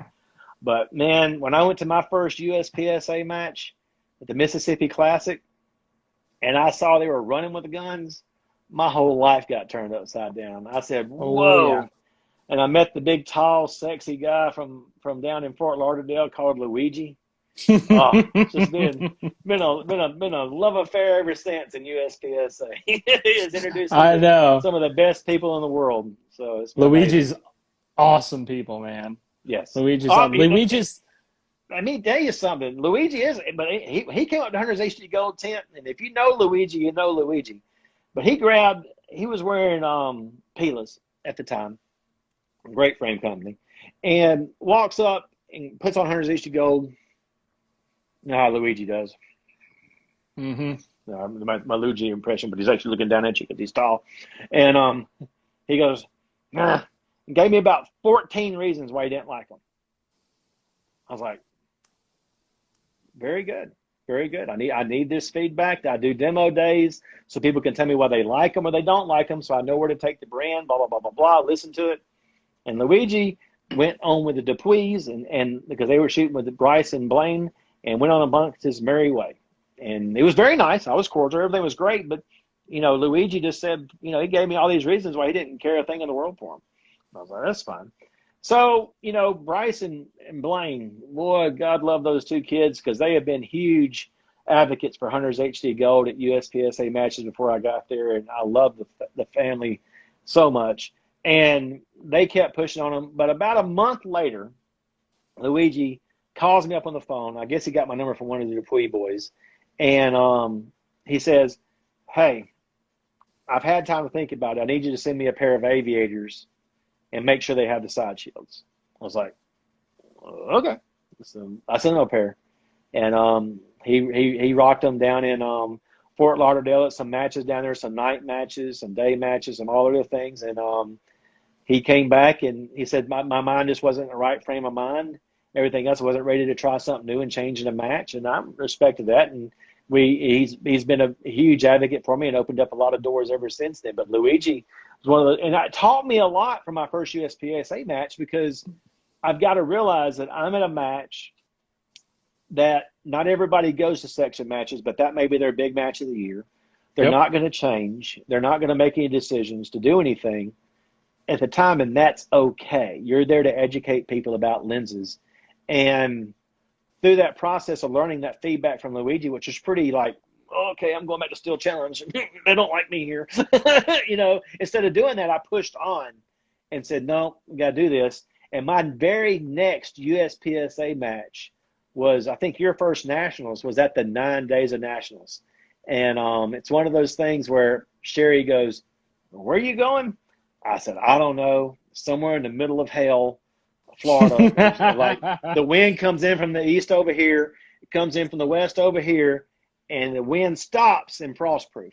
Now I think that's why it's called frostproof because just like this is Florida's it's a hot, purgatory. It is shithole of an area, but it's a great range with an awesome range. But it's one of those things like frostproof. She goes, and how long are you going to be gone? I said, I think about 11 days. I said, if I can make it here, I can make it any match, no matter where. I can make it through it. And I was there the day before the match, and every single day I was there for the 9 days of Nationals. And that's when I got to meet, I met Mike before at the Kentucky Section Championship, but I actually got to hang out with Mike. And I told Mike I wanted to use the logo on my tent somewhere because I had other organizations I was using logo and stuff like that. And that's when he came to me about being the official eyewear of the USPSA. And that was a moment of scared the shit out of me because I just wanted to use the logo. Official eyewear, I was like, no. Because you got to keep in mind, once you're in the USPSA, you realize it's a big deal, but it's not the Olympics. Okay. Nope. But before you're in the USPSA, when you see United States Practical Shooting Association, that is a name that if you don't know competition, you think that's the Olympics of practical shooting.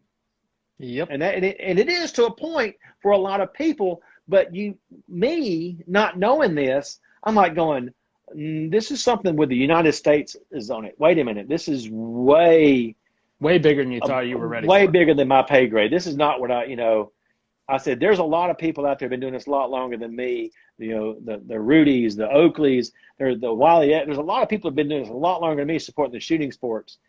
And Mike looked at me and goes, they've had the opportunity to do this. They didn't take it. And I was like, let's do it. And went to Sherry and told her what I was going to do. And Sherry's been a huge just support of mine because she listens to my ideas. Some are just crazy and some are out there, but she supports it with a very good backing of asking a lot of whys and makes me very accountable for it. And you're in the situation, like you heard talk about it too. Your wife you're blessed to have a wonderful wife that does a lot of things for you to make your life easier. And my wife owns the company, but when the shit hits the fan, you're in a position where you still got to answer the whys. And a lot of people don't realize that about us. And I went to her and I said, she's like, how much is that going to be? And I told her and all this and everything. She goes, are you ready for that? I said, oh no, I'm not ready for it at all, but I don't have it. I'm going to seize this opportunity and see what happens.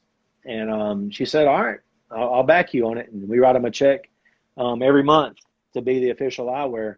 And November the first year at the end of 19 in November, she came to me and goes, we're signing that deal with USPSA again next year, right? We're doing that, right? Because she realized how much more business came in because of it. And I was like, yeah, I'm all in. We're doing this. We're not going to leave this one alone for a while. This is it. This has been very, very much worth the money we put down every month. And that's how the USPSA official hour began. So it was one of those things that, like I talked about earlier, when you set yourself apart and make yourself different, shoot. When I went to Steel Challenge matches, ain't nobody talked to me for 6 months. I'm at a booth just hanging out. I'd see Foster, see some people I knew here and there, but people couldn't talk to me at all because you're on a 300 and what? How much? For what? I'm fine with the Walmarts. I'm good. Thank you so much. And it's part of it. And my job never begins every match I go to until somebody says no. That's it. As soon as somebody says no, that's when your job begins. That's when my job begins, and to be able to find out why. So. And if people knew, so my theory on this, when it comes to shooting, your most important asset is your eyes, bar none, period. If your eyes can't see it at the speed that you're trying to go, it won't happen, right? If your eyes can't work like they're supposed to work, it won't happen. And different lighting situations change the way your eyes react to certain things. I have shot in low light conditions and all light conditions, bright as hell with all different types of glasses. And there's a massive difference for me. I will not shoot without them. I won't even go hunt without them. Like if I'm going on a hunting trip, those glasses are coming with me because I know that if you're serious about this sport and you want to be good and you want to have the best available tools to make yourself the best marksman, your eyes are your best weapon. And when it comes to that, there's not a better lens company out there. I appreciate it. Thank you so much. I'd love to say I said this myself, but Steve Anderson, listening to this podcast all the time, he said it better than anybody else to my date. That just makes me realize, that's one thing. He says you can't control all your environment around you, but if you want to control the same amount of light every day when you shoot, you can control it with Hunter's HD Gold. Your lighting is going to stay the same throughout the day. The way Steve Anderson says that and the way he's helped put me on the map, what he does with his traveling and everything else, just been just amazing to watch Steve Anderson grow his brand. He's actually got a shooting team now, which is pretty exciting. Does he? So, that's pretty awesome. Yeah, he's putting a shooting team together. So very excited to be a part of the Steve Anderson Shooting Association. All the training he does. I've got his books and read a lot of those, and all the stuff his lifestyle. I would love to sit down and talk to Steve sometime about Steve and not shooting, to know more about his rock and roll days. I would love to get into that level of a conversation because I think it'd be really, really cool. Hey, I want to give away something else. We've been doing this for a while. I want to give away something that I paid $29.88 for, and that is small pistol primers, and that's 1,000.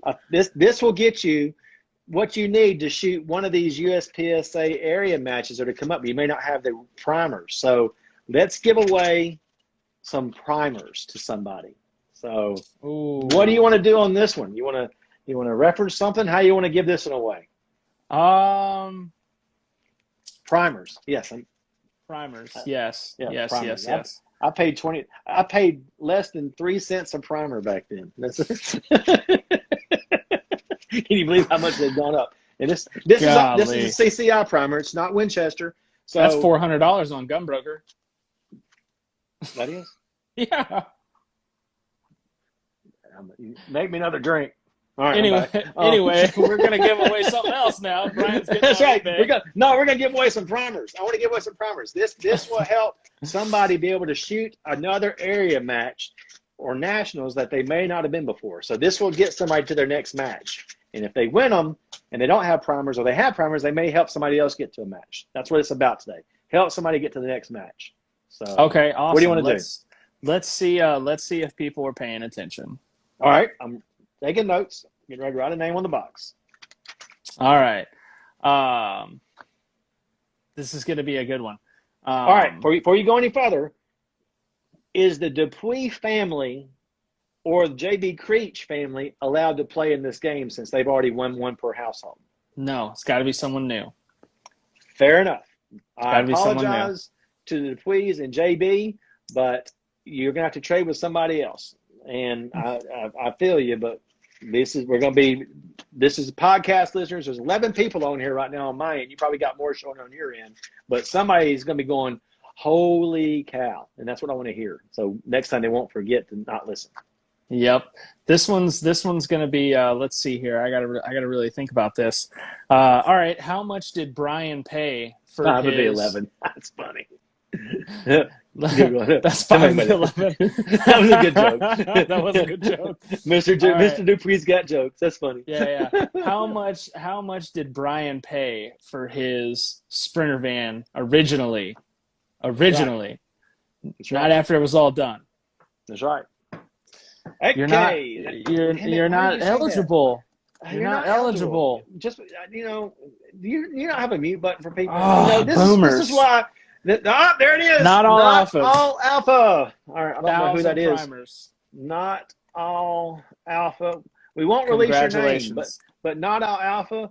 You need to email me at info@huntershdgold.com. info@huntershdgold.com. This will be wrapped up like a pretty beautiful pair of Hunters HD Gold and will not have the markings of... I don't have those markings. I ripped them off the box of dangerous stuff, but they will be sent to you direct. So thank you so much for listening and getting that right. So very, very good. Very, very good. So that's pretty awesome. That was a super cool giveaway. I know people are going, yes. Oh, I'm saving one more, and we're gonna wait until we get to, later on in the questionings, which we usually talk about with all your guests, about nationals and stuff like that. So I have some opinions. Awesome. So what other questions did you get? I'm going to do a giveaway. I'm going to give away all my 82,000 primers in the other. No, I'm just kidding. No, I thought about doing a primer giveaway, but then I really thought about giving a primer giveaway, and I was like, no, I don't love people that much.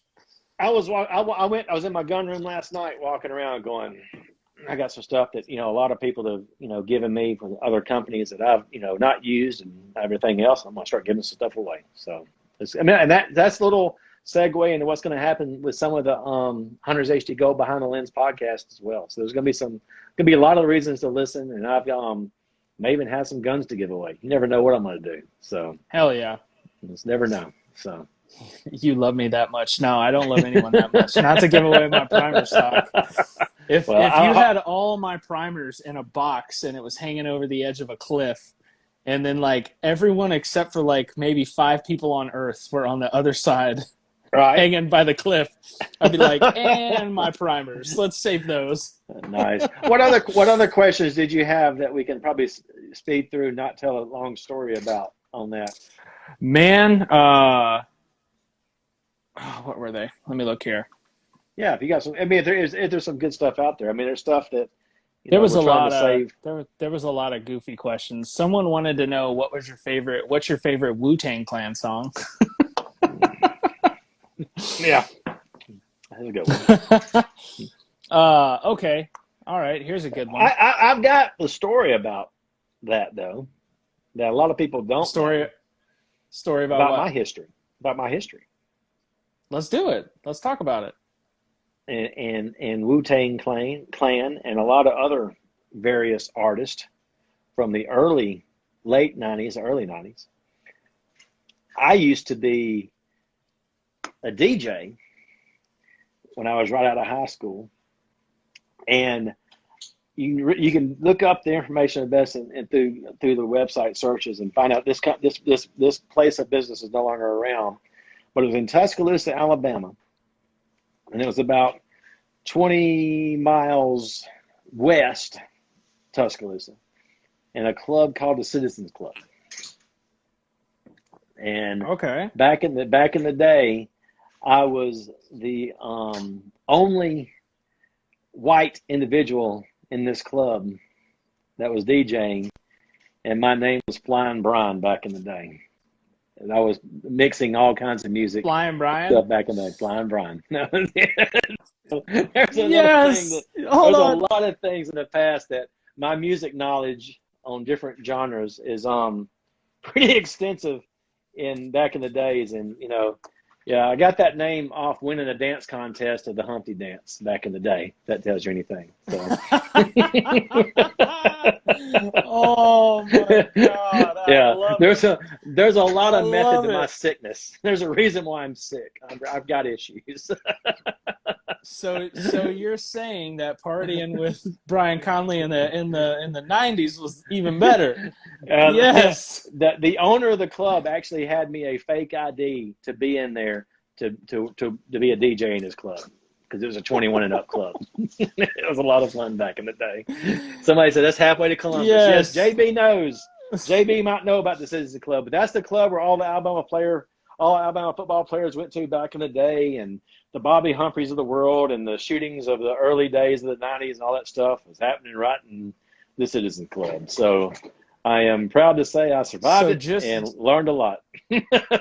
So just so you know, there will be, so I'm releasing a line of merchandise, right? I'm releasing shirts and hats and all. There will be a Flying Brian shirt. It's going to be you in a pimped out plane hanging out the window with Hunter's HD Golds on.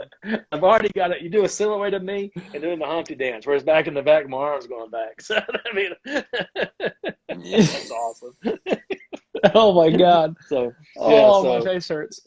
There's a lot of things that, and that's what I love about being able to have conversations with people, because there's so much more that people can relate with people behind the stuff that people don't realize what they're all about. They don't know what, they see Hunter's HD Gold, they see Optical Prescription Lab, they see things they see weekly, but they don't see what drew people to get them started and where we're at today. So it's one of those things that those make the best stories and the best relationships with people, when you can get that out of somebody to talk about it. So good stuff.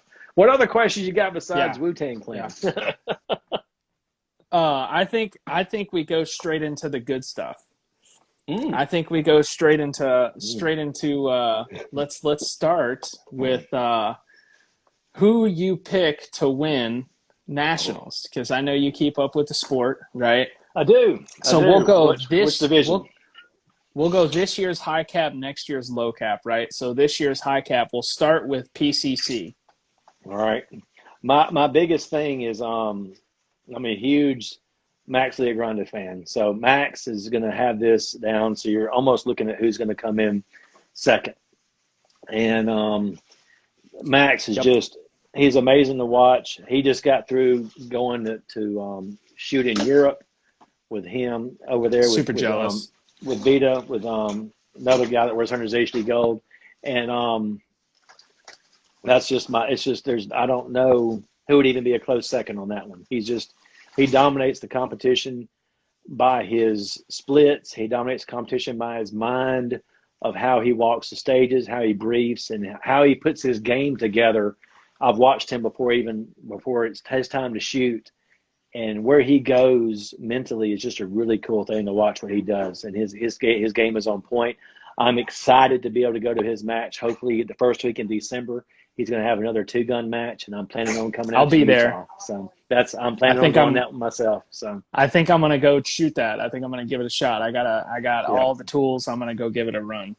Yeah, and the Justine second. Yeah, she's such an amazing individual, PCC too, and I would love to if a Lena or a Justine or somebody like that would come in there and just push, but I think Max is just going to have it, just wrapped up. I think he's just so focused. He's putting matches on the ground now, so he really understands the game. He understands what it takes to stretch out that PCC now. I think that's where it's at. I'd love to say Grant Kunkel would be in the mix, but Grant's doing some PCC as well, and but Grant is wanting to come into USPSA more in PCC, so I think he'll be a future person to watch out for behind the scenes. And a lot of stuff coming out with Grant Kunkel doing some good things. Yeah, I think Justine's going to win High Lady for sure. I also think she is. I also think she is going to be in the top 5. Oh yeah, there's no doubt there. She's a beast, but Max Leograndis is going to be hard to beat on any front. Yeah.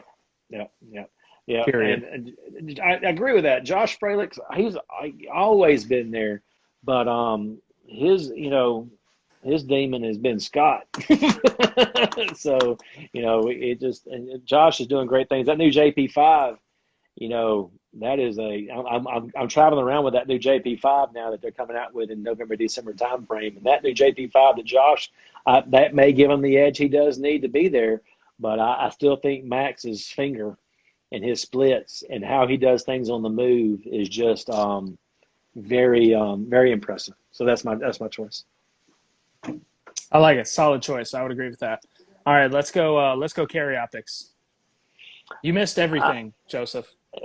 Yeah, you missed giving away. Joseph, we called your name. You didn't win these. Sorry. No primers for you. I even tried to give you back some of your own Ely ammo, Joseph, but we called your name. You didn't answer either. And you might want to stick around later, and hopefully you can rewind it and fast forward to find out what we're going to ask about next, because I have an idea what that question might be. But anyway, carry optics. I think Mason has done a good thing from what he did at Area 7, but I think it's going to come back, and it's going to be Max Michelle, because I think Max is going to really – if Max – let me put it this way. After what happened at Area 7, if Max had 7 different events to schedule to practice for privately, I think he automatically made that 10 to 14 based on what happened. Because Max is fixing to push the pedal down, and he's undefeated.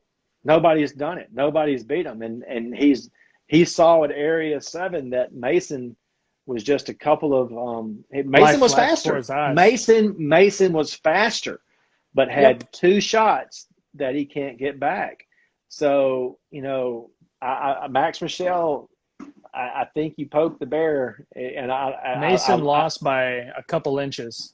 Oh, there's no doubt. And I've watched matches. Somebody can lose by this not happening the right way in a jam, or somebody can lose by a popper. I've seen it. I've been there for a lot of it, and it's heartbreaking. But if both guns are running perfection, and I have no doubt they won't be running in perfection, I just think Max Michelle is going to pull it out one more time. Yeah. I think my money is on Max. My heart is on Mason. But then again, do you want to see Max fall? I don't. I would love to see Max carry his undefeated streak into his senior, but yes, but and University of Alabama's got to lose at some point too, so we can build a team back up and figure it out. So everybody loves a winner, and they also hate a winner. because I feel it every day when football season gets here. But no, I just, if it was a point of where I thought Max wasn't on point anymore, then I would say that the discussion changes a little bit. But I don't feel like he lost any steps. From the videos I saw, because I was not there, but from the videos I saw that were posted, they were both on. They're just like they were on their game, and a D and a Mike or a C and a Mike, whatever it was the decision maker, and just like it was with with Poppergate, as he just said. So it's one of those things that you got to take the whole match into consideration. You've got to do everything. What I would like to see, because everything's broken up, I would like to see just a Carry Optics Nationals one year and just do nothing but Carry Optics with, and that's it for a Nationals off by itself. I hope that can be reality one day, because that division is growing so much. They did it with PCC, so why not do it with Carry Optics and bring a lot more people in? Because I do have the gun in the Magic Mystery Tour, that the CZ Shadow 2 with a great trigger by Cajun Gunworks, and I just put an optic on it for you. So, if you're wanting to shoot Carry Optics, I have that gun for you that you're ready to shoot. So, just want you to know that. I'm talking to my boss on Tuesday to ask him if he's going to be okay with me being gone that long. And I'm going to try to sneak in on a slot. I'm going to have to find somebody with a slot for me. Well, maybe somebody will be able to give you a slot. So I don't have any to give you. I apologize. My slots are up. However, you've done everything. But it's one of those things where where there's a will, there's a way. And there's a lot of people that get put on the wait list. And 9 times out of 10, everybody who gets on a wait list gets to shoot if they want to last minute. Something comes up. Yep. So when you get the time off, let me know, and I will ship you a nice UPS package unmarked, with a gun that you can go practice with all the mags. I got everything you need. Woohoo! yeah, I'm excited. Yeah, I'll announce that when it's official that I'm going to go. Yeah. But yeah, what's next? So let's go to limited. You know what? Is Jason Bradley still shooting limited, or did he go to Carry Optics? What was Jason Bradley? I think Jason Bradley went to Carry Optics. Okay, he's gonna be in the top 3. He's awesome. I knew it one time. Limited. I had that on my mind who that was. Give me the top 5. I'll get you a winner. I'll get you an over/under. I know Mason Lane won it last year. Then you had John Browning, Shane, or I think it was Shane was in there somewhere. Shane Coley was 3rd, and then you had Nils in 4th with a minor Canic. Is Nils shooting it? Limited. Nils is gonna shoot it, but he's gonna be shooting it with Canic's new limited 40 setup. He's won. Nils is it. Nils is my choice. Like you call him the giraffe or whatever you say. The athletic giraffe. That's it. I mean, he's it. He's his shooting. I've watched his shooting over the past year and a half, and I've got to know him a lot better. Have a lot of good conversations with him. Loves a good bourbon and a good cigar as well. And he is him and Jessica together. Jessica has been what he needed to get him really focused and calm down as a team. They're doing a lot of stuff together with his shooting that is he is on point. I love those two. And he is an animal. He is. He's got. I think he would be, if he's running that, he would be there. John, the Browning, of course, is always in the mix, and of course, Mr. Glock, Shane is always there as well. But Niels, after what he just got through doing to stay on his game with all the other drama that was going on around him, shows that his mind is there. He is. Other shooters were knowing what they had to do, pushed it to the very last stage, trying to make it to get it out of it. But Niels had all this drama happening around him with 2 squads that were all happening about this and talking about it. And he didn't lose focus.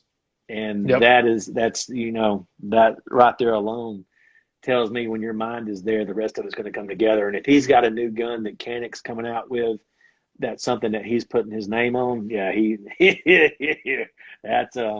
it's a good thing for Canick, and that's a good thing for Nils. So that's where I'm I love Nils, man.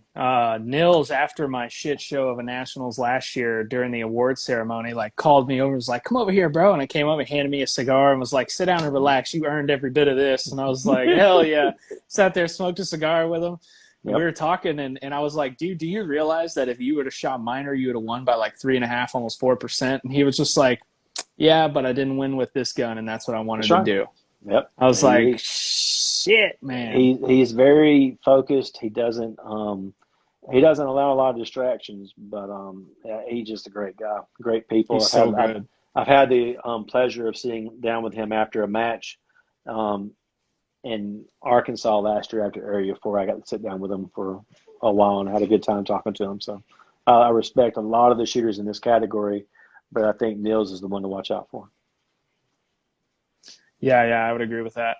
Let's go to Open. Christian. No. Oh. No. You'll be in the top 16. Your dreams are going to come true. But Christian is just he's no. He's dangerous, man. He's so dangerous.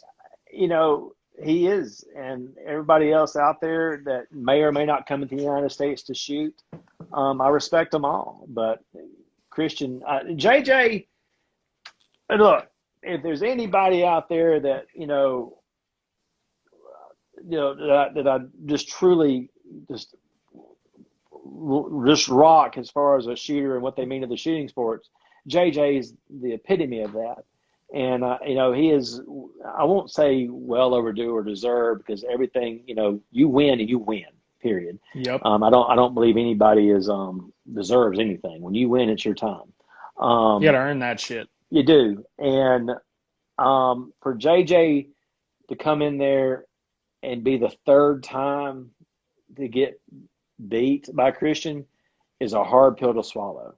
And it can be within a point or two, but the odds, or the odd makers, it definitely got, Christian on the side to do a three-peat, no matter who comes into the country. He shoots in the humidity. He's practiced, and shoots in different weather conditions. JJ's moved to Florida, so he's shooting in those weather conditions now. So they're both priming themselves up to be that 1 and 2.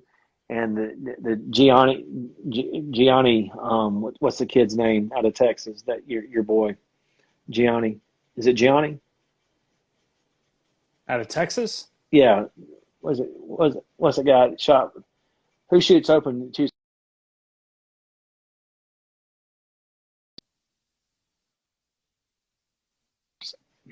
that me? You got me back? I don't. Yeah, no. I had you. I don't know of a kid who shoots open out of Texas besides myself. You might be thinking Gianni Giordano shoots limited. He's based out of, I think he's in Utah or somewhere up there. I know it's several west, but no, he'll be in second or third place in limited. But that makes that's why I didn't know if he shot open or not. So that's one of those. I think he does have some open guns coming. He gets an open. He's the future of that sport. That's for sure. So. Yeah, it's going to be sad to kick his ass as many times as I'm going to, but you helped train this guy. How's that going to be possible? Yeah. No, I don't think I had anything to do with that kid. That kid's a fucking animal. He is. Hey, let's what's your big match? It's Area 4, right? We talked about that, right? My big match? Area 4. That's where your passion's at for winning Area 4, right? Winning Area 4 is on the list, the top of the list until Nationals gets here, yes. Let's give away something else. Okay, dope. Let's do it. I have a slot for USPSA Area 4 to give away. Nice. Yes. Hell yeah. I love it. I had a gentleman that was going to shoot it, and last minute had some scheduling stuff and not going to be able to shoot it. So I have a slot for Area 4. So let's give a slot for Area 4 away, and hopefully it'd be somebody that wants to come in there. Maybe it's somebody in the state of Texas that'll give you, but I know you want to be the Area 4 champ for the state, from the area, excuse me. But what do you want to do to give away the Area 4 slot that somebody may need a slot? Now, here's the thing. If you're already going to Area 4 and you've already paid for it, and you get a slot, it's still good because they're going to give you your money back. So this is a win-win for somebody who, unless you've already got a slot by somebody else you're not paying for, this is a good way to either go to Area 4 in Oklahoma or, get money back. Either way, this is a good deal for somebody. Let's do that. Yeah, this is a really good deal. And with that, they're also going to get a... Whoo! Am I eligible for this? Because I fucking want those. No, but Vortex has been great. They sponsor all my optics in the Magical Mystery Tour. We're going to give away a USPSA Area 4 slot and some binoculars so they can find their way there. So, how do you want to do this one? Okay. We're going to have to make this one good. People have been popping in and out of the podcast. So you go back to the very beginning to reach something that we talked about or something recent? Where do you go with this questioning? Because some people have been with us from the beginning, and some people have won and can't win again. So we've astonished that. And if you have already won, Mr. Dupuy, please do not post the answer. Yes. Let's try to avoid that. But don't get me wrong. All alphas was happy you said the answer because he probably didn't know the answer himself. Yeah. He knew the answer. I'm just being. He probably did. JB's crying. JB wanted to go to Area 4, but now he can't go. Now he's not getting a slot either. So JB's upset as well. But JB got some. He got some Ely ammo is what he got. Yeah. JB got Ely ammo. Yep. Let's see here, man. We're gonna have to make this one good. Yep. Hold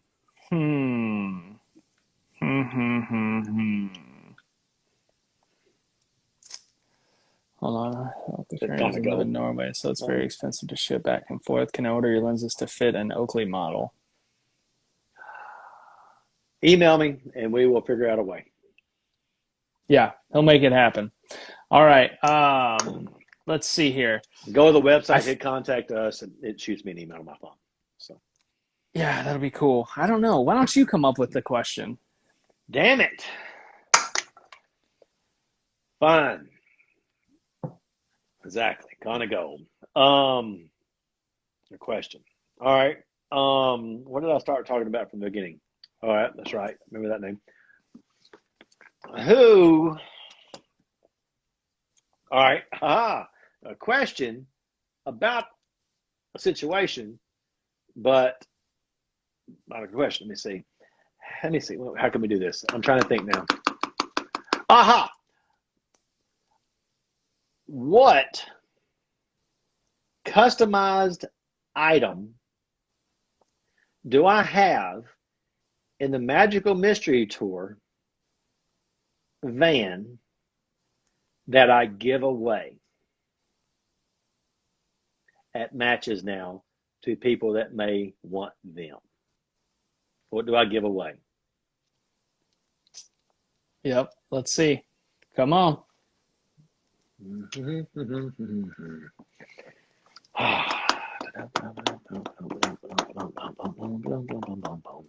Somebody's got to win this. It's a custom thing that I had made. I know you know, JB. Love you, brother. Nope, not glasses, because I do demos, but this is something that's actually inside the office area up front that I had custom made that I give away at matches.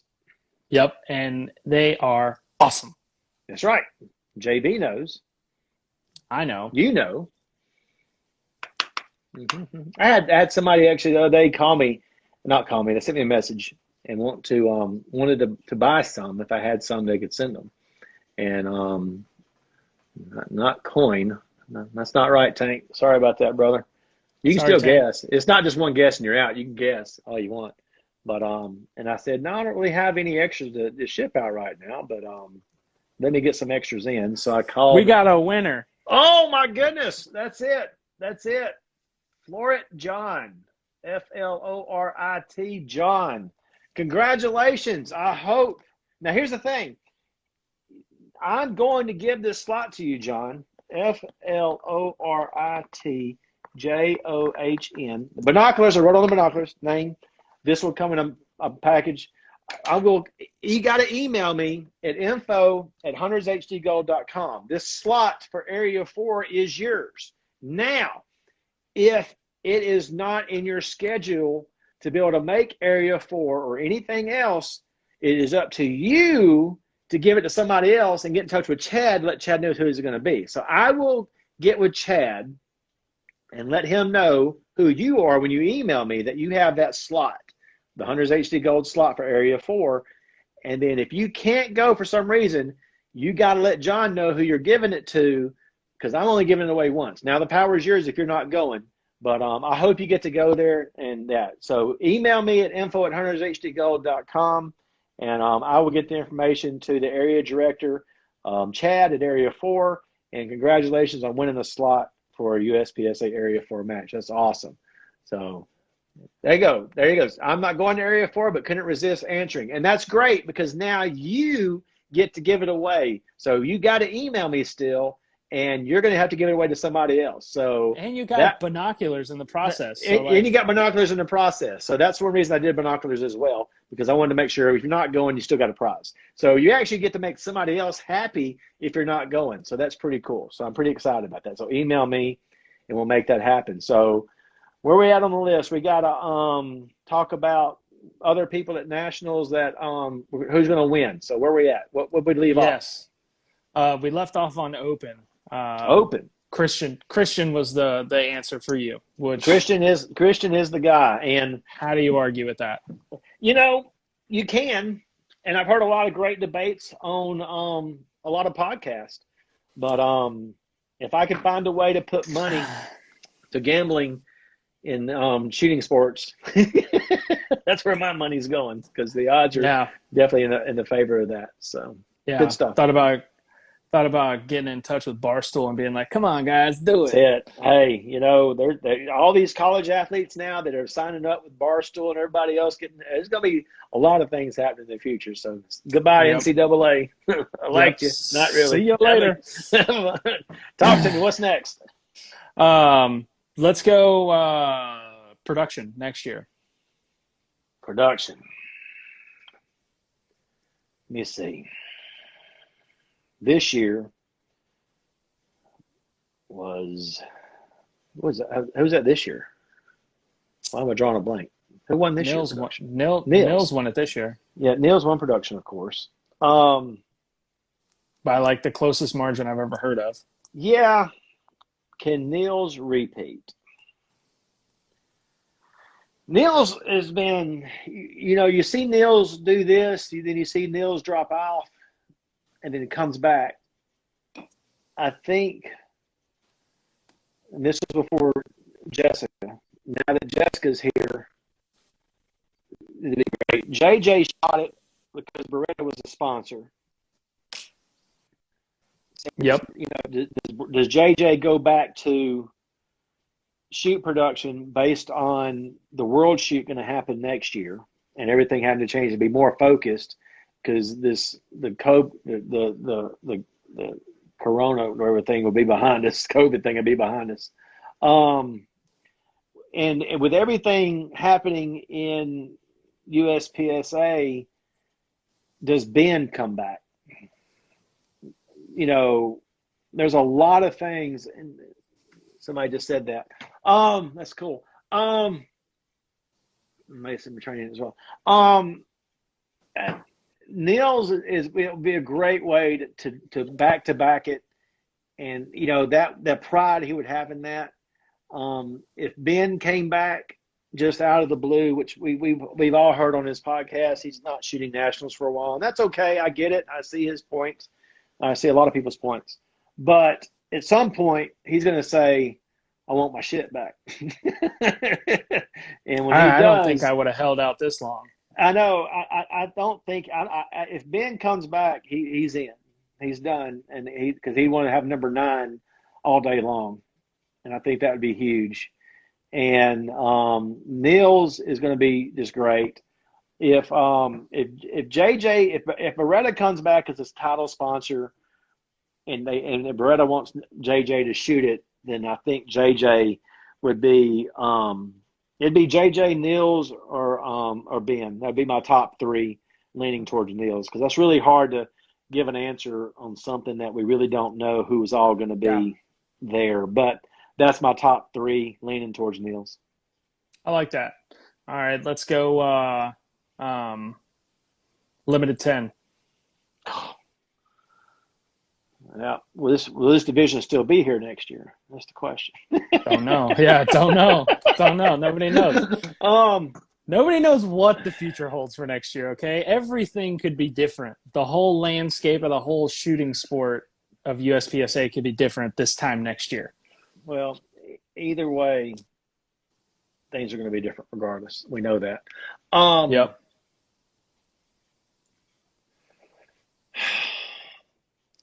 I will change my mag springs. Are you going back to shoot limited 10 again?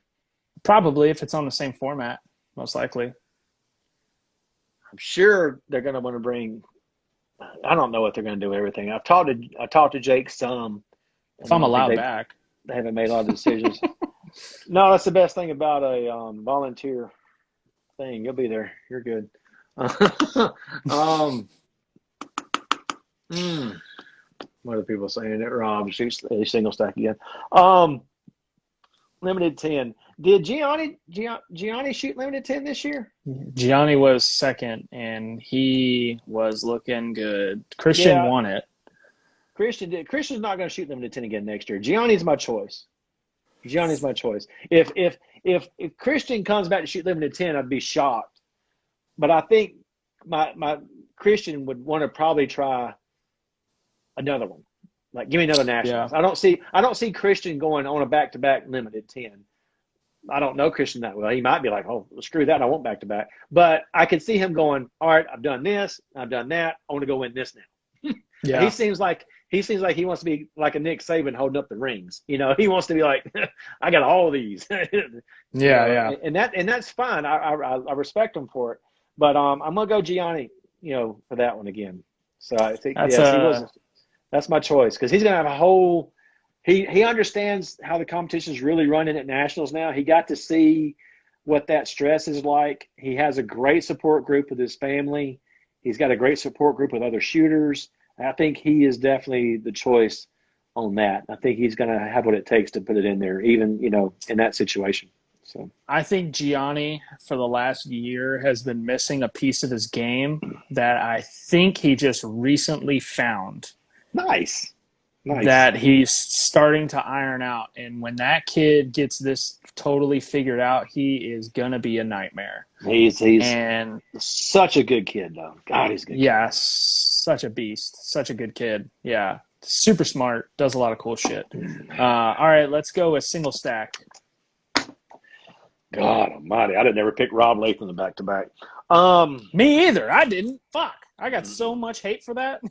I know. I bet Rob Latham driving home, which he probably didn't even know who the hell I am. But if he does, he was probably fuck that guy. You said that before. Let me veer off here a little bit, because there's a lot of people that know who you are now. And if anything has happened because of things in the past, your Instagram went from like low 3 over 4, and I saw the other day you hit 4,200. So your Instagram has blown up because of this, because the memes have just put you on the map. So you're there, dude. Yeah. I did the math on it. I was at like 31 or 3,300. I watched. Now it's like 42 something going, man. Yep. It's just going. Yeah, you were at 42, and I think 2 people dropped off. Like, I don't want you to be at 42 anymore. You were at 30. Yeah, dude. I posted 4,200, and then like 10 minutes later, my wife is on Instagram, and she checks and she goes, "Unfollow. You're at 4198, you fucking loser." And I was like, "Oh man." I saw that as well. I was like, that is so wonderful. I wish I could see who it was, because I guarantee you it was one of my friends. Oh, I can guarantee you it was someone I know who was all just like, all the guys unfollow. Adam's calling all the guys at Atlas. Hey, unfollow this son of a bitch. All right, click. Adam set you up. Yeah, for real. Yeah, he might have. But yeah, Rob is a guy that I just am never gonna underestimate ever again. My money was on the IDPA guy. Can't think of his name. That came in second. Elias Frangoulis. No. I like I know what you're Elias. talking about. The other guy that shoots IDPA, that's real. God, he's Mike too, ain't he? Mike Seeklander. Mike Right? Seeklander. I had my money Yeah. on Mike Seeklander because I watched a lot of his training courses and stuff like that, and the way it was set up for him was just, it was really good. I thought the movement part of it had Mike Seeklander written all over it, and I guess he tripped and Rob won. I didn't watch it happen, but I didn't see Mike where I thought I was going to see him after this match. So he must have had some kind of trouble or something. I'm not sure. I didn't follow that too close. But yeah, Seeklander was my choice and single stack. But there's some really good single stack shooters that are picking up the single stack now, which is really cool to see happening. So, if we got to go back with the single stack GOAT, it'd be Rob. But I was putting Seeklander in there as just a workhorse that's just a machine that's been doing this for so long. And I'm not sure if he's ever won USPSA Nationals before. I haven't looked at the history.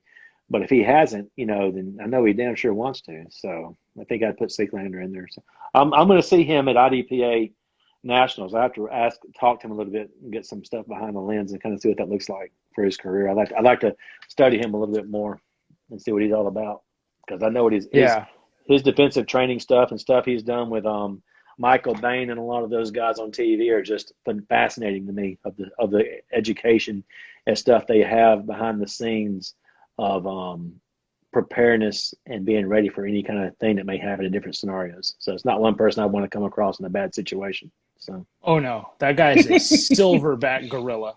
Yes. I remember the first time I met him, I shook his hand and I was like, I feel like this guy could kill me really easily. Yeah. Like wouldn't even break a sweat.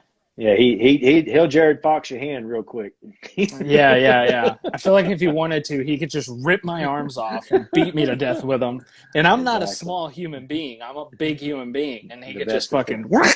Yeah. But I would love to defense. have Seeklander on the phone or on the podcast. That guy is incredible. He's got a lot of history about him, and I think that's really cool to dig into that a little bit. We'll try to get something to happen at IDPA, so we'll see what happens there. So. Hell yeah. Someone said they like to see Phil come back to single. You can't count him out if he chooses to play. Yeah. Yeah, that's true. It's true. I like Phil. Phil's good people. Phil is good people. Oh, and don't get me wrong. Tim, of course, I don't know when he's going to decide to not have a gun issue and make this shit happen. So Tim Herron's just waiting to make it happen. No, man. He's got the Heron Hawk now. Who knows? I mean, yeah, he got some time. He's got some time invested behind that gun now, so it'll be fun to watch. So. Yep. Revolver, I guess at this point we can just go ahead and give it to Pogi every time he wants to shoot it, unless Jerry comes back. I would love to see Wolf come in there and push him harder, but Pogi just pushes down and says, "Gotta go. I'll see you." Yep. Sorry about your luck. Enjoy that silver, motherfucker. It's fun watching both those guys shoot on the same squad together, because it's just one of those things that it's a different thing to watch all together. It's good stuff. You want to talk about a fun way to get in somebody's head? And this is why you can never allow me to be the top guy like a Christian or a Pogi or something like that, is because I would come to the match. I would come to the match with a bunch of bottles of silver polish and just start passing them out.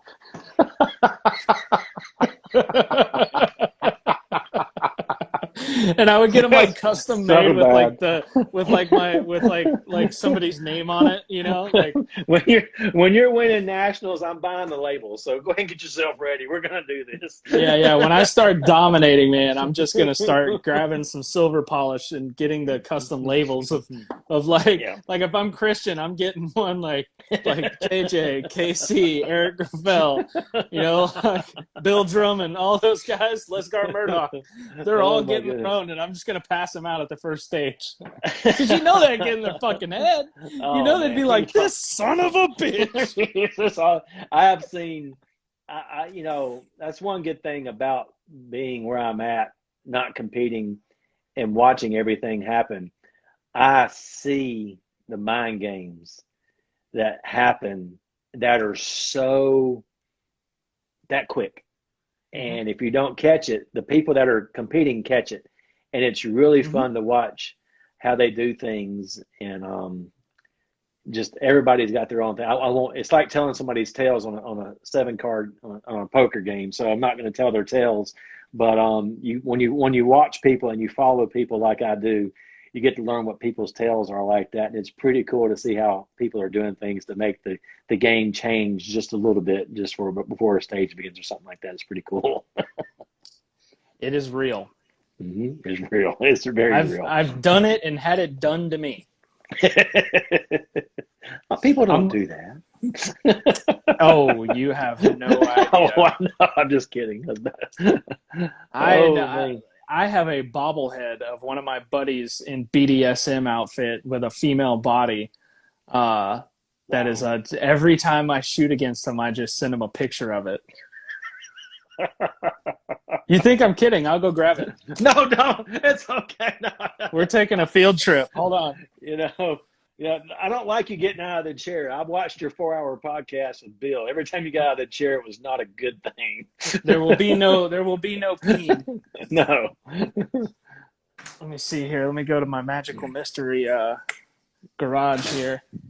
Wait a second. I'm going to take a break myself. Yeah, here it is. Oh, yeah. Look at this. Oh, my goodness. That is, wow. It says Trevor's bitch. That's so wrong. Tell me that isn't amazing. I need to have them driving around with that. Is that not the coolest thing ever? Oh my gosh. It's got a little leash. Oh, I saw the leash. That's just yeah. So mind games are real, just so you guys know. That's awesome. I've also got 4 more of those on order, prepping for the next year. Well, Facebook ads are good for some people. You're just not the solution on there. Yeah, for real. So I've got 4 more that should be here pretty soon of certain people, and when I do beat them, I will be presented to them. Wow. And that's how it goes. Did we leave anybody else off on nationals? I don't think so. I think we're done with nationals. So now we can get into let's get into the Mount Rushmore shooting. Give me your 4.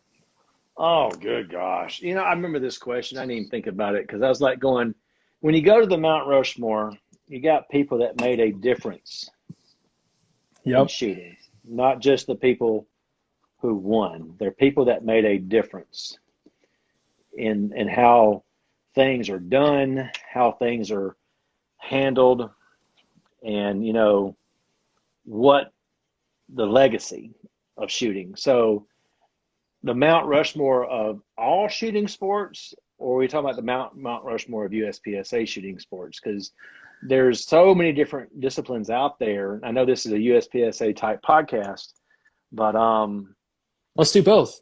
Let's do one of each.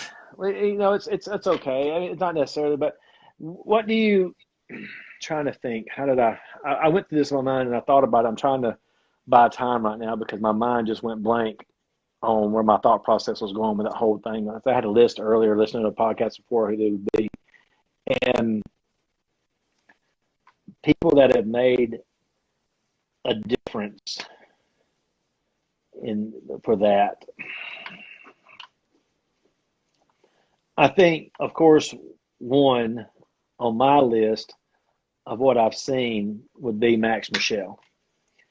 And let me tell you why. Because Max Michel, when Carry Optics came out, that was the biggest game changer for USPSA in the difference of where that's at.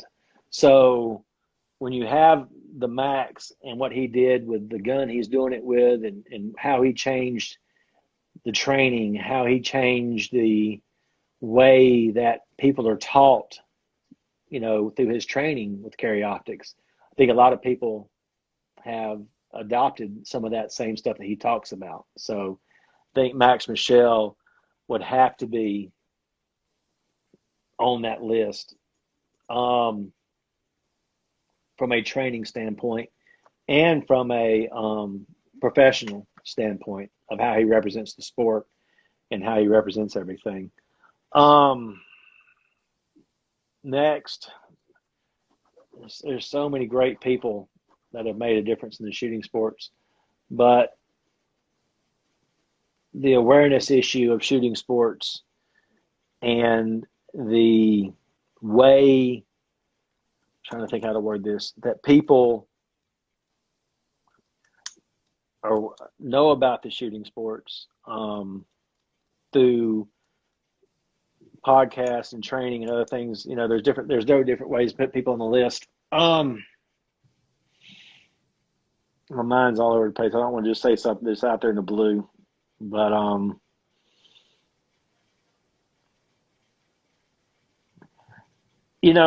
this would be controversial in a lot of ways, but it's still something that people are drawn to no matter what the side of you're on this. But Ben Steger and what he has done internationally is a lot more, love him, hate him, when it comes to shooting and him being there with, to train that, to build a brand around it, to do what he's doing, that other people are now watching what he's doing and trying to do it themselves. He is part of that process of the USPSA internationally and everything else. When you go into the other disciplines of USPSA, which, multi-gun is, of course, you got Jerry Mitchell, who brought awareness through Guinness's World Book of Records to bring awareness to the shooting sports, to things he did with a revolver, to his innovations of what he did with the shotgun, how to reload a shotgun in ways that were not what everybody else was used to seeing. But, he was an influencer before there was such thing as an influencer. He was the original influencer. If Jerry was doing it and figured out how to do it, Jerry was it. He made that happen. And on the other one, on the shooting sports, and it's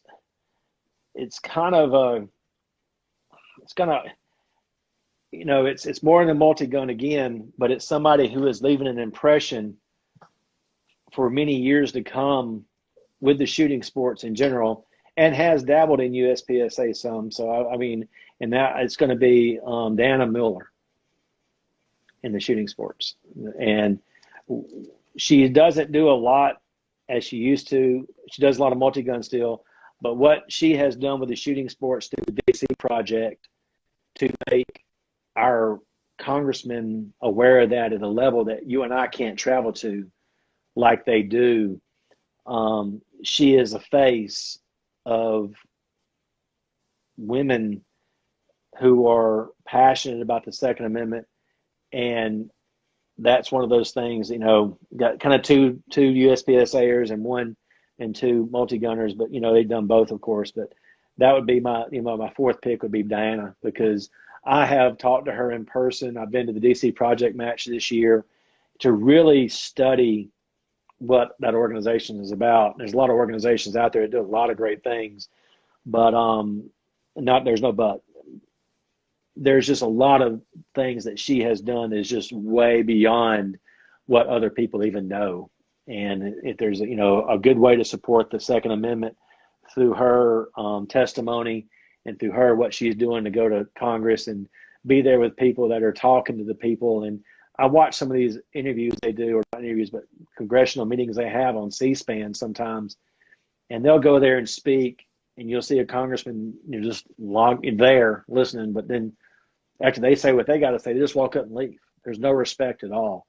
And they're putting in the time to keep going back and taking, one person from each of the 50, states to go up there and do this every year. The DC project would be my easy choice for Diana Mueller up there as the fourth person.